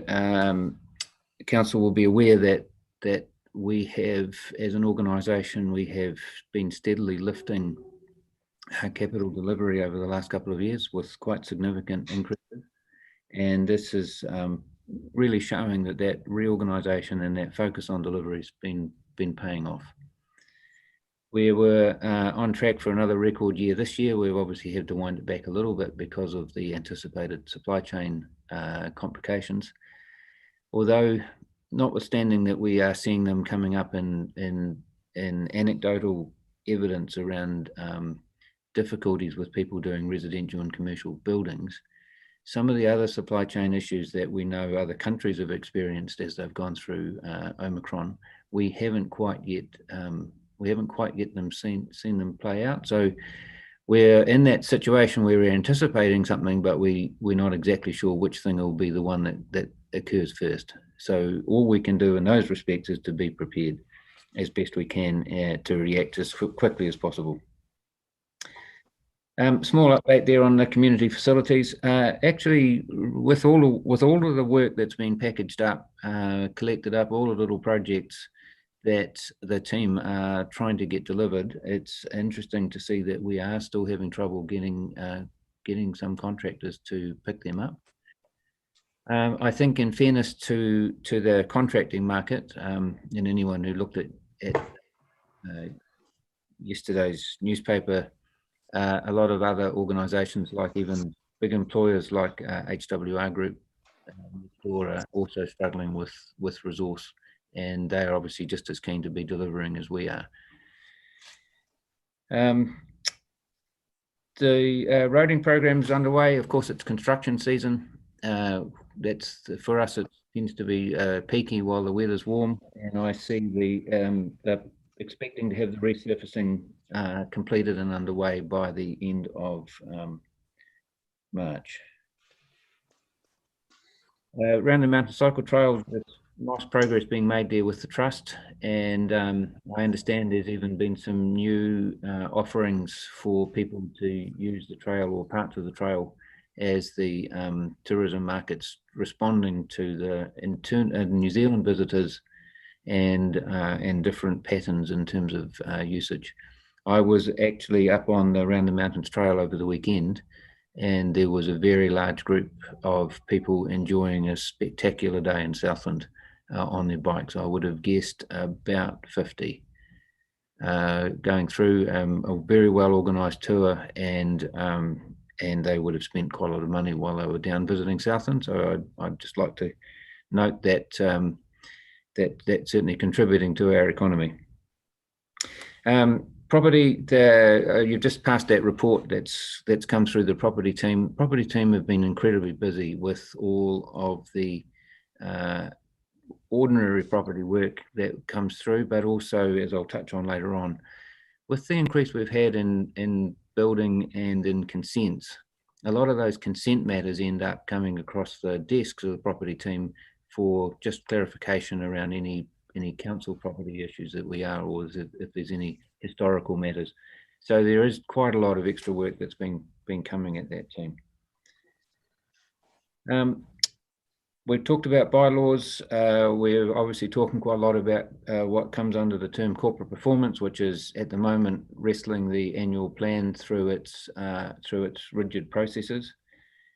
Customer support team, there's only a handful of people actually physically in the building. The rest of them all are out there on the phones. It's very nice to see that the average wait time for somebody waiting to be attended to is only 26 seconds. And we've had a pretty good result in getting things cleared. Building consents team have been dealing with two things, and I might just give Mr. Russell a chance to talk about the recent audit. And you can see from the graphs that that steady increase in volume of consent applications, and also the complexity of some of these cases is putting quite a lot of extra work. Now that's great, because that's stuff that's happening in Southland, that's signs of progress and development. So we're very happy to see it, but it's also, of course, coming it's putting us right up our upper limit in terms of the timeframes to be processing. And same again in the resource consents. They're big surge in activity year on year. Quick touch on the cybersecurity. We're coming out reasonably well in the audit, but it's showing that we've still got a way to go on that. But that's also reflecting the investment that council's made and giving some focus to that area, just to give us a bit more comfort that we won't be subject to the devastation of a cyber attack. And then right at the end, you've already approved one submission on one of the reform packages. I know many of you elected members have been on the numerous Zoom sessions being run by LG&Z around either the Future for Local Government or RMA reform. Three Waters is quiet at the moment in terms of us being asked for government responses in terms of the reform itself, but we are being asked for quite a lot of information in terms of what the new entities might look like and what sort of information they might need in order to get going in 2 years' time. So all of the three major reform programs are causing us we're responding well, but they're all extra stuff that in any normal year you might get one of them. We've got three, and we actually, even in January, in the very first weeks of January, we got a request from National Emergency Management asking for an urgent round of council input and consultation into a revision of their proposed legislation changes. The sector, on everybody's behalf, the sector went back, LG&Z went back and said, you guys have got to be joking. There's just nobody's got the capacity to deal with yet another thing. So that's all from me, Your Worship. Thank you, Mr. McIntosh. Any questions, comments from councillors in regards to the management report? Good to see the cycle trail, and thank you for the comments around the other parts of the report. There don't appear to be any questions on this, Cameron, so I'm happy to move the management report be received. Is there a seconder? Councillor Menzies, all those in favour? Aye. Against? Carried. Okay, I think we'll take a break for a quarter of an hour. Logie, you happy with a quarter of an hour? come back at 10 to 11.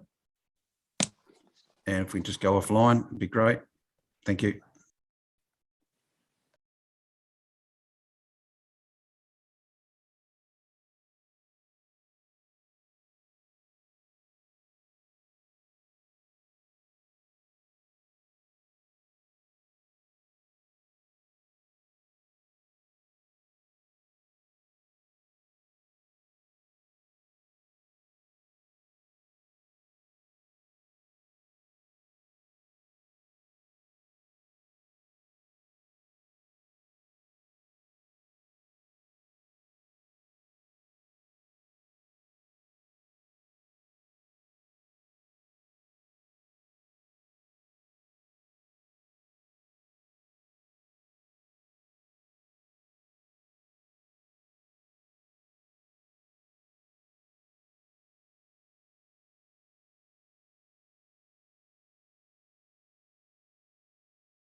I can't start my video for some reason.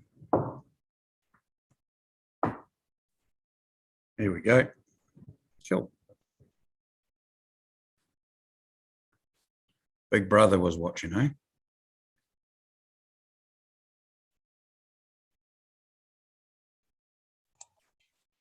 Only watching you, I think. Yeah. I can't blame him for that. No.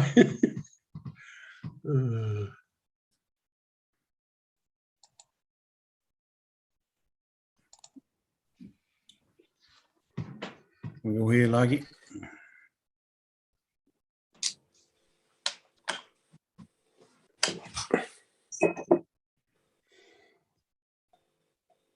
Okay, I think we're all back online. Everyone's back online. Some nice friendly faces there. We're going out live on YouTube and we're recording, so we're good to go. All right. I don't know what the weather's like around the rest of Southland, but it's not very nice at Riverton. Okay, so next item on the agenda is 8.3, page 257, which is the closure of the Fort Rose Hall. I'll mute because that rain is just deafening.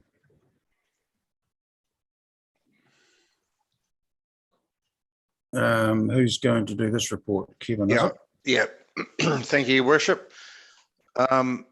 This report's presented at the request of the community. I think in simple terms, the reality of the cost of keeping and retaining the hall and having to fund it through the hall levy triggered some discussions in the community. And as a result of some meetings with the hall group that was running it, plus the wider community, the feeling was, yes, there's no need to retain that building. They wish to retain the land and remove the building. And it's also noted in the report, Your Worship, that while we're not 100% sure of the timing to do this, coming next year, we want to reduce the rate back to $10 and to get it all completed, and then we will come back to council through next year's annual plan around splitting the hall boundary. So it's happening in two stages. The first issue is to get rid of the building, and then to sort out what's happening with the hall rate, and to be involved in the future discussions on the use of the land. Okay, thank you. I was down there a couple of weeks ago and had a quick look around it. It's a shame that's where it's going, but these communities can no longer afford to run them. So, all right, any comments or questions from councillors?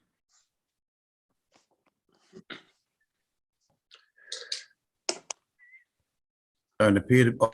Sorry, Councillor Douglas, Councillor Duffy. Yeah, thank you, Worship. So has the hall got a value over and above the removal costs? I mean, you know, we see lots of examples where the likes of halls and churches and things are removed, they're done up and turned into pretty attractive holiday homes or whatever. So what is the potential for this hall? That'll be identified through the tender process, wouldn't it, Mr. McNaught? Yeah, the advice I've had, all but verbally, Your Worship, for Councillor Duffy's, for Councillor Douglas's benefit, is the hall would have to be shifted in two pieces, I understand. It can't be shifted as one. It would have to be cut in half to be moved. But we don't know. Yes, there is the potential. It could be some value to someone. It may be a liability to get rid of. We don't know. And His Worship is correct. The tender process will determine that. Thank you. Councillor Duffy. Thank you, Worship. Just a few comments. The Fort Rose community did look at this issue 3 years ago plus, and due to some newer people to the district expressing a desire to keep the hall, they kept it longer, but it didn't increase the usage at all. And so it's just the reality of the current times. The hall is marvellous native timber, the floor, etc. but it's costing, like in the last rating, their haul rate went up to about $165, or might have been in the early 170s, from the normal sort of 35 they'd been paying. And they just can't justify that for the use that they're using. The district also is sort of right beside the Tokanui community, where there's a very good community hall facility, and that's where most events that sort of happen in that district take place. So it's just the modern times, and something that was built in the 1940s and served the district well, is it's now time to dispose of it. But I commend both the community for the process they went through, and also the assistance that Kevin. You've muted yourself there, Councillor Duffy, but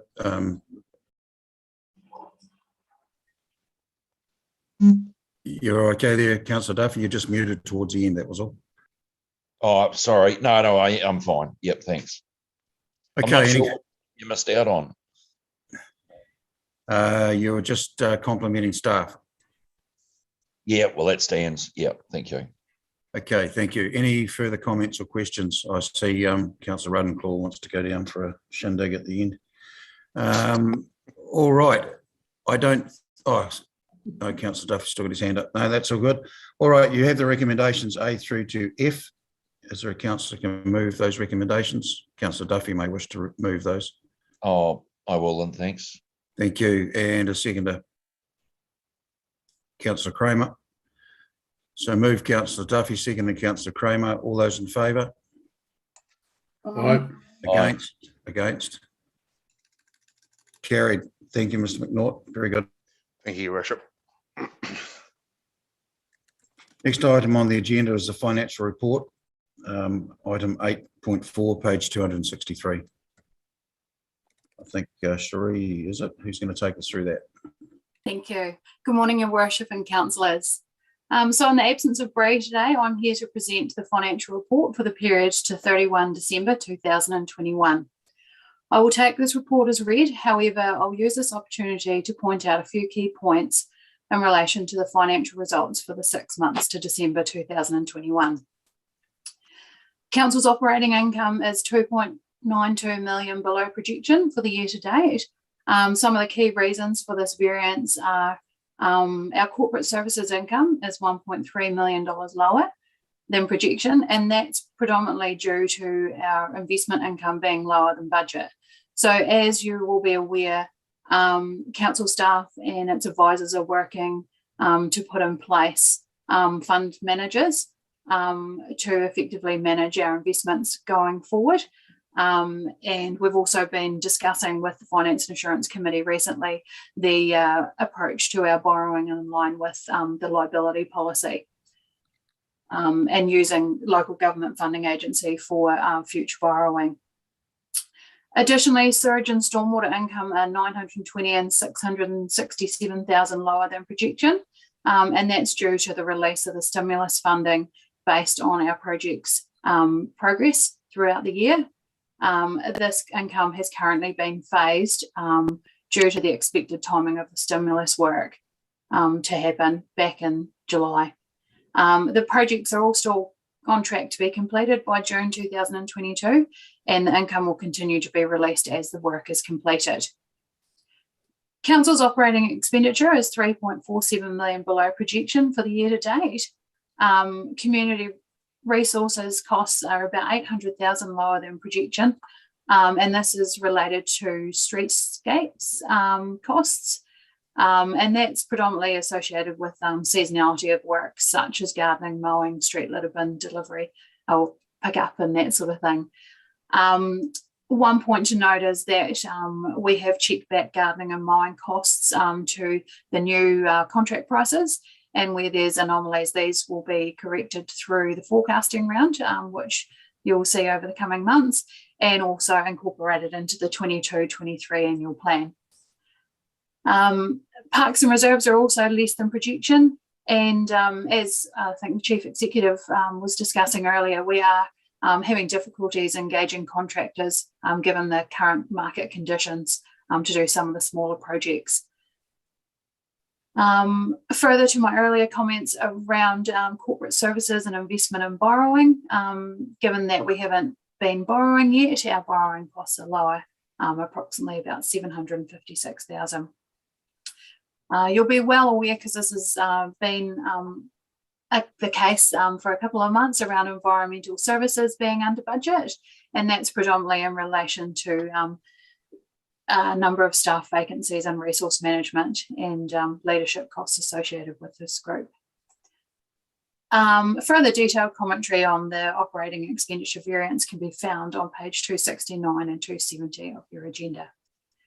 In relation to capital expenditure, we're 1.66 million lower than projection to date, predominantly in the areas of stormwater and water supply. Finally, just wanted to bring your attention to Council's financial position at December 2021. Summary financial position is shown on page 276 of your agenda, and it outlines that Council had $10.8 million of cash funds on call and $24.5 million in term deposits. At this point, Council also had $36.8 million of external borrowings with the local government funding agency. You'll be aware that 16.8 million of this was new borrowing that we drew down in December, and the remaining 20 million was the short-term borrowing, which we have since repaid in January. One final point I'd just like to note is Council's investment and liability management policy states that Council can invest no more than 10 million with one bank. The policy stipulates that should our investments breach this limit, Council needs to be informed. So as I've just alluded to, our investments and funds on call currently do not comply with this policy, as we've got $12.5 million invested with BNZ. Staff do not consider this a significant risk in the short term, as BNZ have a Standard & Poor's rating of AA negative, very strong, which is consistent with the other three major banks here in New Zealand. We have resolved this matter by the 31st of January, as a significant amount of those funds were used to repay the short-term LGFA borrowings of $20 million. I'm happy to take any questions at this point, or if there are none, if I can revert your attention to the recommendations on page 263. Thank you. Any comments or questions in regards to this report? I'm sure his comments.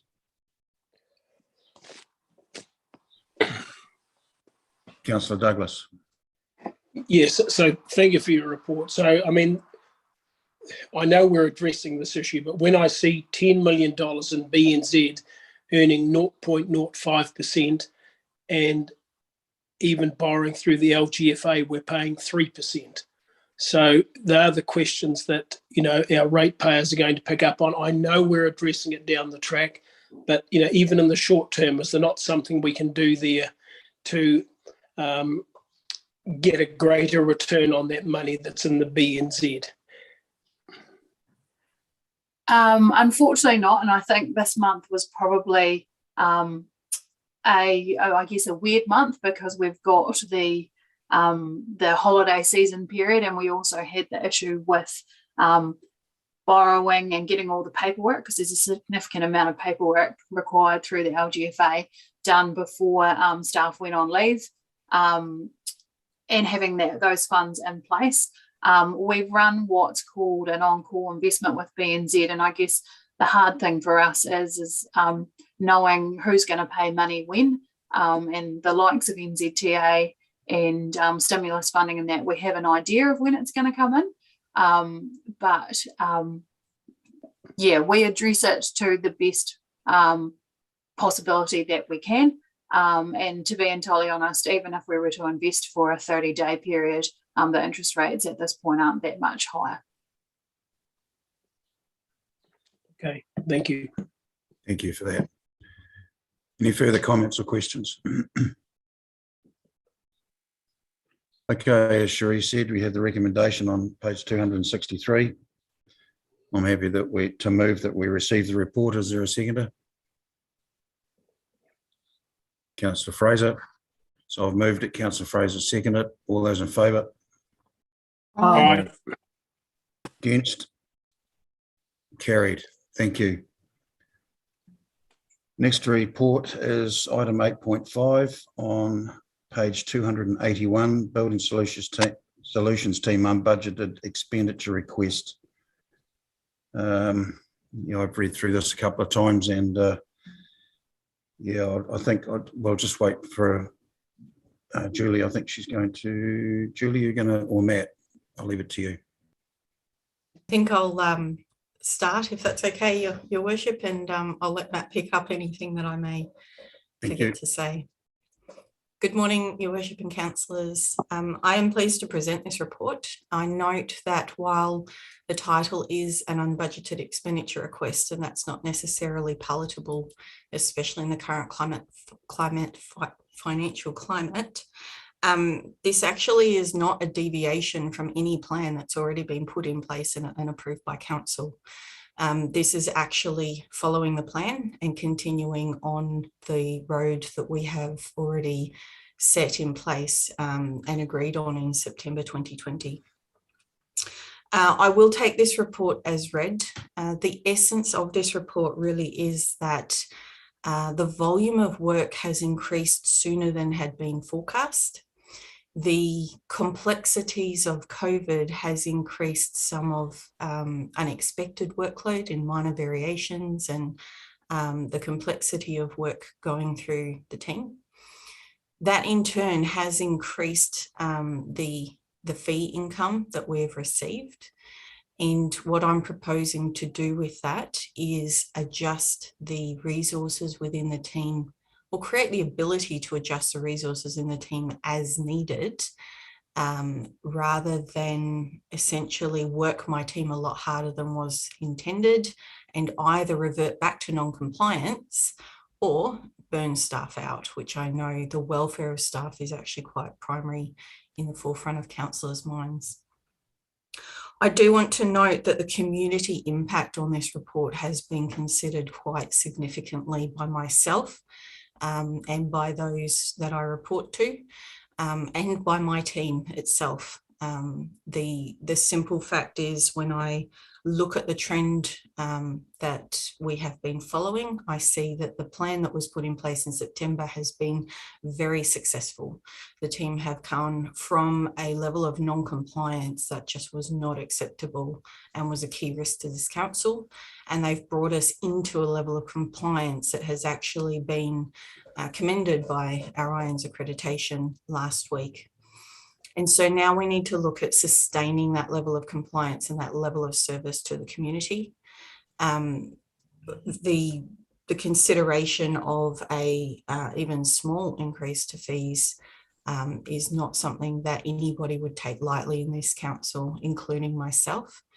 The evaluation that I've seen across the team of how we're delivering and how we could sustain that delivery leads me to believe quite strongly that there would be greater harm to the community by not continuing with the plan and making this change and equipping the team for a sustainable delivery of service than there would be by hitting pause due to the current financial climate that we are all navigating at the moment.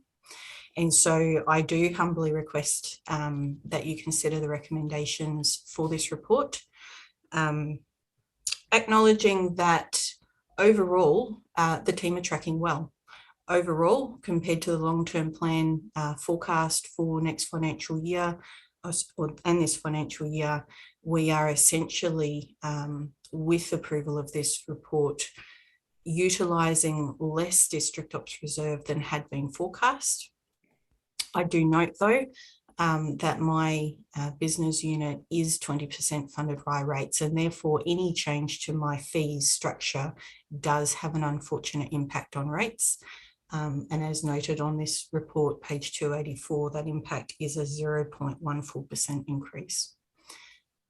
All that taken into account, I just want to reiterate that the greater harm to the community would be on not continuing to deliver our service and not continuing to maintain compliance to statutory timeframe. They were the key points that I really wanted to raise as an introduction. Unless Matt has anything to add to that, I'm open to answering any questions that you may have. Can't see Matt leaning forward, so thank you for that, Julie. That's certainly Yeah, okay. Councillor Kramer will come on shortly, but my biggest concern with this was we still need to do that business as usual. And yes, it does come down to the financial side of it, but a concern I'm going to raise this afternoon with a meeting that I'm going to is the increased stress levels that this is putting on our building industry and the customers, i.e. those that want the buildings built, which are coming out of MB, etc. So it's not council putting these financial constraints on. I'm just very aware of it, what the financial burden of some of this stuff is. We've got 3 hands up, Councillor Kramer, Scott and Ford. Councillor Kramer. Thank you, Worship, and through you. Julie, first of all, congratulations on your team's effort from where you've started from and where you are now. There's been a significant improvement. I've certainly acknowledged that. And that's been as I say, an effort by all your team. And in the past, I've always supported the building department. I've always said, if you need the resources to do the job, let us know what you need. And I've also supported the building team in tradies meetings, and to make sure that there's a support there for you. However, I'm on numerous occasions, when we receive these unbudgeted expenditure, I'm a little bit concerned now that you've indicated that you've got a plan that you've been working to since 2020. And it's a bit of a concern that we weren't able to forecast this trend that was going to happen. And I think you've alluded to this trend for quite some time, that this was going to happen. And it's a bit of a concern that we weren't able to sort of grasp that a little bit earlier when we're doing our long-term plan, and then we wouldn't have to be in receipt of these unbudgeted expenditures. In addition to that, for several years, I've been asking for the accumulative effect on our unbudgeted expenditures approvals that have occurred over the years, or even in each financial year. I realise that there's been improvements in the reports that identify the implications on rates per each unbudgeted expenditure request. As with yours, you've got 0.14%. That's the effect of the, if this is approved, on the rates to our communities. But I don't know what the accumulative increase has been to our rates over the last financial year. And that is something that I've been asking for quite some time. So Julie, I'm not focusing that particular question to you, but I am certainly focusing it to the finance department. That I thought that by now we would have been in a position that we could actually develop a spreadsheet that clearly identifies each time we have an unbudgeted expenditure with the implications of that. And we should be tracking that. We should be getting our handle on that. And we're not. What's happening is that we're approving these on an ad hoc basis as they come through, not knowing what the cumulative effect has been on approving these on our ratepayers. And I think that's something that, as I said, I've been trying to get through for quite some time. I'm not opposing your recommendations. I'm just reiterating what I've been asking for quite some time. It had crossed my mind this morning that I was going to put a resolution forward that we leave this request on the table for another full month until we have our next council meeting. But on contemplating that, I think that might put additional pressure on your team. They're already struggling by the sound of it. And I suppose the sooner you're in a position to be able to recruit, it's going to help. By withholding it for another 4 or 5 weeks, it just delays that particular process. So I'm certainly mindful of that. But in support of the recommendations, I would like to see an additional recommendation, and that management to provide at the next council meeting a detailed financial information on the accumulative effect of the unbudgeted expenditure approvals this financial year that it has on the future rates. So I would like to see some form of spreadsheet report that clearly identifies the accumulative effect of all the unbudgeted expenditures that we've ticked off. I realise some don't have an effect on rates, because community boards will have reserves that they can use, but on these sort of applications, we need to have an understanding of the impact on our financial system, on our finances, and on our rates for our communities. Thank you, Councillor Kramer, and you're quite right. I don't think Julie can answer that. But Julie, can I just take you back to your opening statement that the wording around that was different? So it's not unbudgeted expenditure, is it brought forward expenditure? I'm sorry, I'm like Councillor Kramer, I focused on the unbudgeted part of the wording. So through your worship, my understanding is that as the LTP was forecast across, those fee increases were incremental. So what I'm saying is that rather than an incremental change in resources, I'm making a step change, which does create that unbudgeted expenditure environment. Right, so it's still there. That's the wording. No, awesome, and I agree with Councillor Kramer that we don't want to put anyone under stress any more than they are. Councillor Scott, then Councillor Ford. Thank you, Mutong. Yeah, Councillor Kramer has covered a lot of what I was going to cover, including the acknowledgement of the hard work of the team. But yeah, what I was going to talk about as well, just along the same lines as Councillor Kramer, is that if you look at the expenditure on that and the 80-20 principle of rates versus fees. Sorry, Councillor Scott, can you move forward onto your mic? Yeah. Sorry, is it? Is that better? Yep. Cool. So if you look at the 80-20 principle of rates versus fees, you get to an amount of about $226,000. So obviously that difference is being topped up by the ops reserve and rates. And with what Councillor Kramer is saying, that ongoing, like it's 0.14% of the rates next year, but if we're using the ops reserve now, going into future years, it's going to carry on. So I'm concerned about the long-term impact on rates after that ops reserve has been used, because that funding will have to come from somewhere else in subsequent years. So yeah, I'd like to see the flow and effect of that going down the line as well, because yeah, I mean, like I say, the rates are getting pretty high as it is. So, but definitely support the work that the team's doing as well, and understand the position that you're in. But yeah, I think I totally support Councillor Kramer's comments around getting that spreadsheet so we can have a look at that cumulative effect, because yeah, we don't want to find it out after we've made the decision that there's actually an effect down the line. Thank you, Councillor Scott. Councillor Ford. Yeah, thank you, Your Worship. Also, I agree with the sentiments of previous speakers. I'm keen to see that the work carries on if we're in a position of improving the region and all that building happening. It's important that we get on with the job, and these other little jobs are left to our team to sort, but top marks to team to get the work done. Otherwise, we get customers telling us off, and I'm keen to see things keep happening. Thank you. Thank you, Councillor Ford. So yeah, so we're here to tick this box or not in regards to the unbudgeted expenditure as outlined in the report. I can't say any more, Julie, in regards to the building work. As Councillor Ford has said, it's imperative that we get it underway. A lot of people wanting to get built, whether it's commercial or private or residential, and I just compliment you. And to touch on Councillor Ford's comment, it is our phones that ring if it's not getting right at all hours of the day or night. Geez, we've got some hands come up now, Julie, so get ready. Anne, and then Councillor Douglas, yes. Councillor Duffy. Can I just come in there for a minute? Sorry. Your Worship, I see the Chief Executive is wishing to speak. It might be useful to hear from him first. Oh, my apologies. I didn't see a little yellow hand. That's right.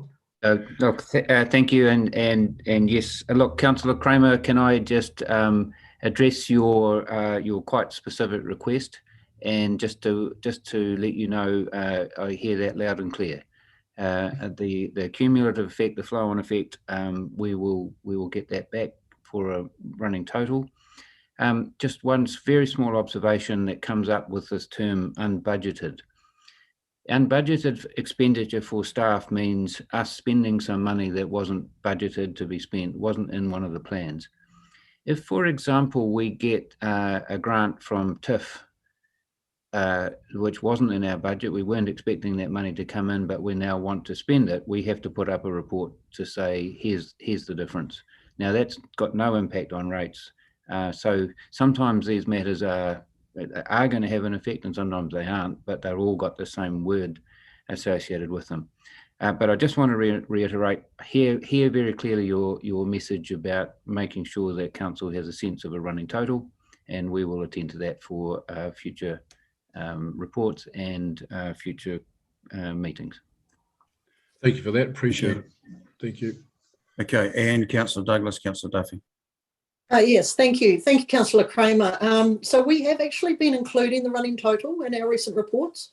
So the dust suppression would be an example of that, where we talked about the impact of just that one item and also what the total impact was. But so what you're actually asking for is a regular report that actually itemizes down line by line the items that made that up, because we're just mindful when we haven't been putting that detail into each individual report because we didn't want to get stuck on those issues still. So that's why we just put the total in there. But you're actually wanting a regular report line by line about the items that have gone through. Is that like quarterly to F&A, or is it a council? What are you sort of looking for?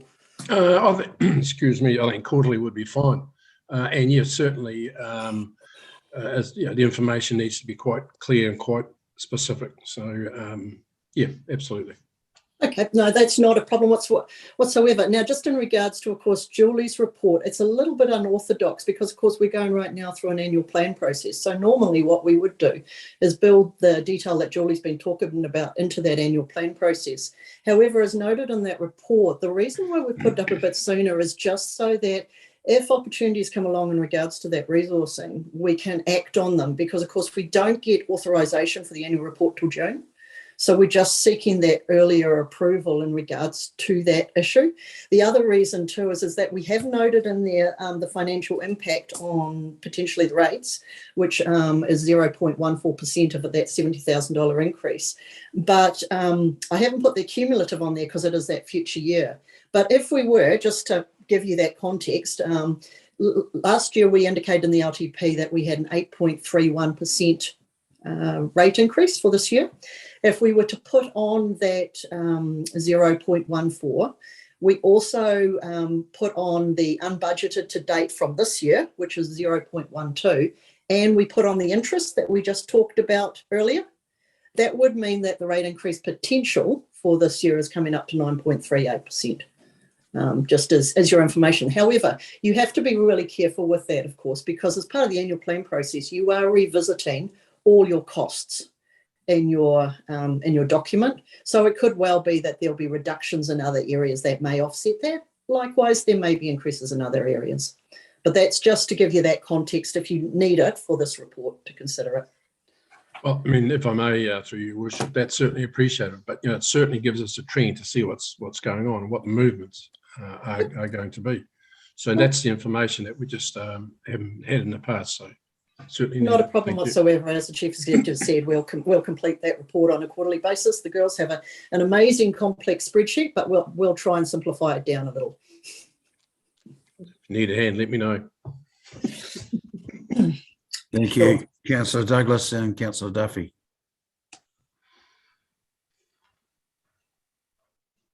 You're on mute, John.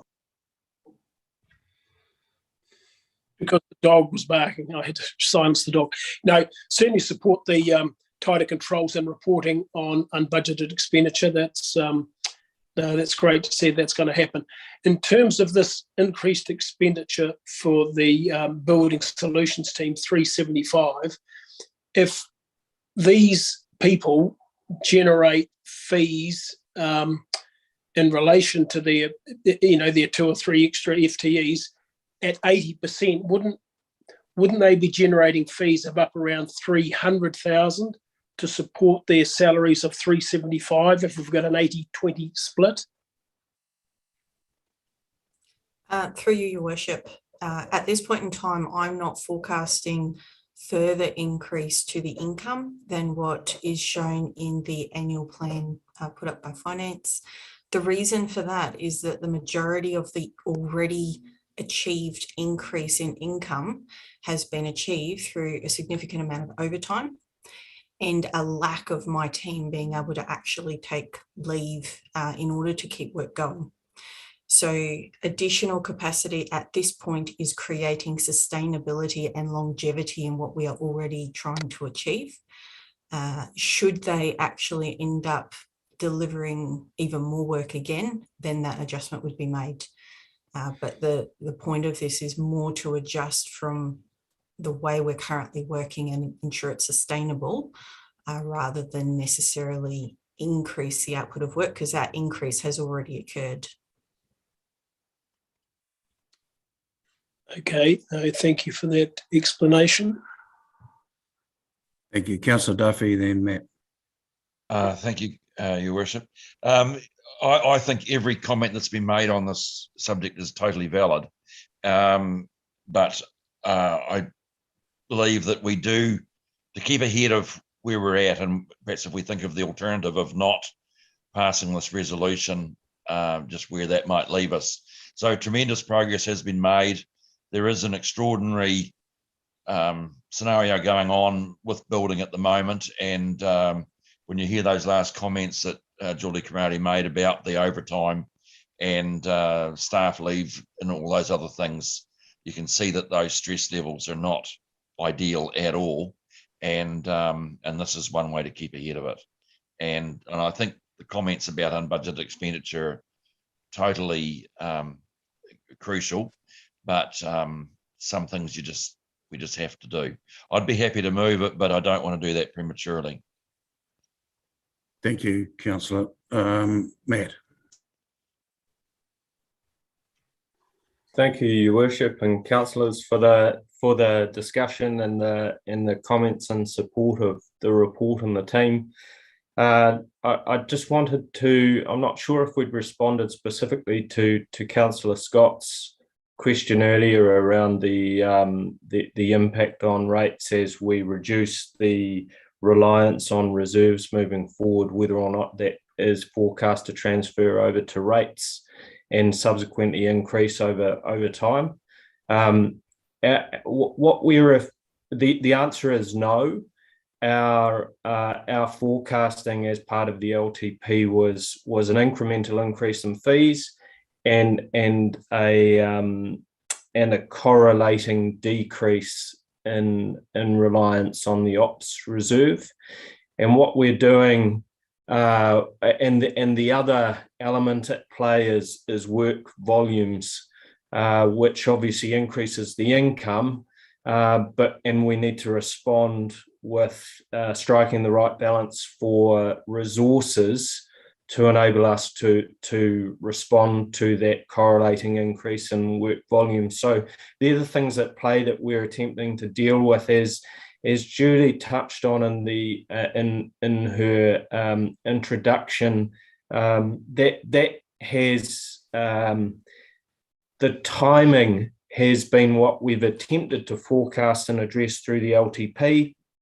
What we've found is with COVID and the impacts of COVID, some of those understood, some of those impacts not as well understood, plus the increasing volumes of work at a more aggressive pace than we anticipated, has meant that this scenario has occurred earlier than anticipated in the LTP years. So again, it's more of a timing.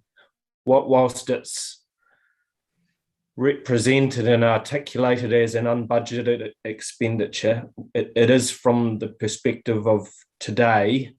As we moved forward, this was anticipated. The other thing I note is that what we are looking to do with this report, you'll possibly note I don't have the specific reference in terms of paragraph from the report, but we're looking to create the capacity within the budget to deal with this as we need to. So we've got a series of indicators around work volume, resource calculators, over time that we use to create an estimate or judge what level of resource we require.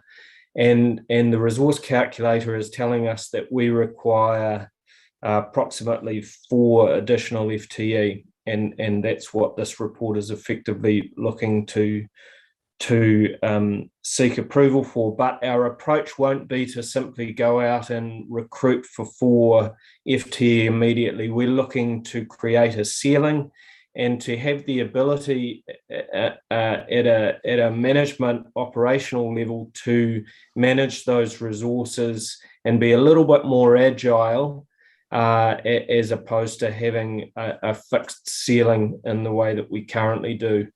So I just wanted to provide some assurance that we're not going out tomorrow to immediately recruit for 4 additional resources.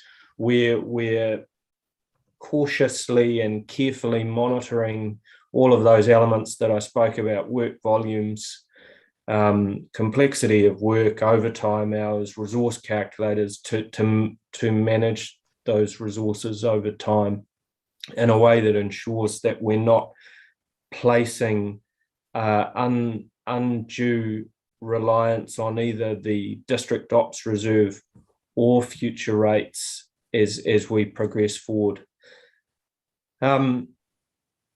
The other point I want to highlight is we are looking for, I guess, ratification as part of the resolutions that we will, in fact, in order to be, as transparent as possible, we are looking for support from council to support the fees increase as proposed through the LTP, and that would be integrated into the annual plan. That was our original plan, so we're looking to confirm that with you.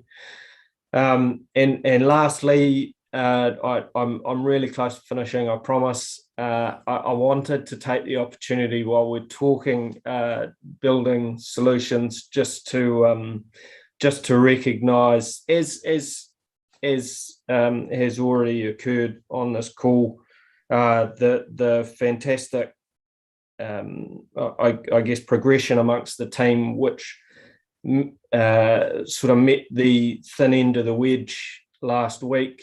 We had an IN's accreditation audit, interim audit, after a not so successful audit last time. I'm really pleased to report that the audit went extremely well. There was a really positive tone throughout. We had very encouraging feedback from the assessors. The preliminary report was that we are now assessed as a low risk BCA, and there were even some items of excellence noted, which happen occasionally, we're told, as part of the audit process. So really proud of the team and what they've achieved over the last year. And that's me. Thank you. Thank you, Matt. Certainly acknowledge what you're saying and acknowledge that indeed that we note the intent to increase fees by 5%. So it's not a given at this stage, but we note that. Councillor Byers, Councillor Kramer. Thank you, Your Worship. Thank you, Julie. Yes, it's you're obviously running a department that's under considerable pressure. Just sort of, it's a bit of a long shot. I'm just wondering if this council can do something to alleviate some of this workload that's coming through to building solutions. I understand that there's a lot of things that come through that perhaps they have to deal with, but it could be considered or almost unnecessary. But I'm not an expert in this area, but I just thought if there was some way that, or decisions that we could help to alleviate some of the pressure on this council, it could be worthwhile pursuing. Thank you. Councillor Kramer. Thank you, Your Worship. Look, I just want to reiterate also my opening comments that I'm very proud of the building department. You've done huge leaps and bounds forward, so I certainly just want to reiterate that. And my main concern was around the finances. So I think you guys are doing a great job, and considering the pressure you guys are under. Thank you. No, thank you, Councillor Kramer. I hope that Julie has picked up on that. It's not about what you're doing, Julie. It's about the financing the same, which is where governance come in. And Councillor Kramer has asked a very pertinent question, and the Chief Executive and Anne have answered that, and we'll look at that. So it's got nothing to do with what your report is about. Unless there's any further comments around this, I will take Councillor Duffy's suggestion that he wants to move this recommendation A through to F. Happy to second it, Your Worship. Thank you, Councillor Kramer. Seconded, Councillor Kramer. All those in favour? Aye. Anyone against? Thank you, Julie. Keep up the good work. I know it's not only your group, and no disrespect, it's not only your part of the team that are under, I'm going to say under the pump, it slipped out, are under the pump. And yeah, we've just got to all keep in a positive framework. And I know anything to do with paying money for anything comes with criticism. And as I say, that's when our phones ring. So keep up the good work. Thank you all for your support. That's really appreciated.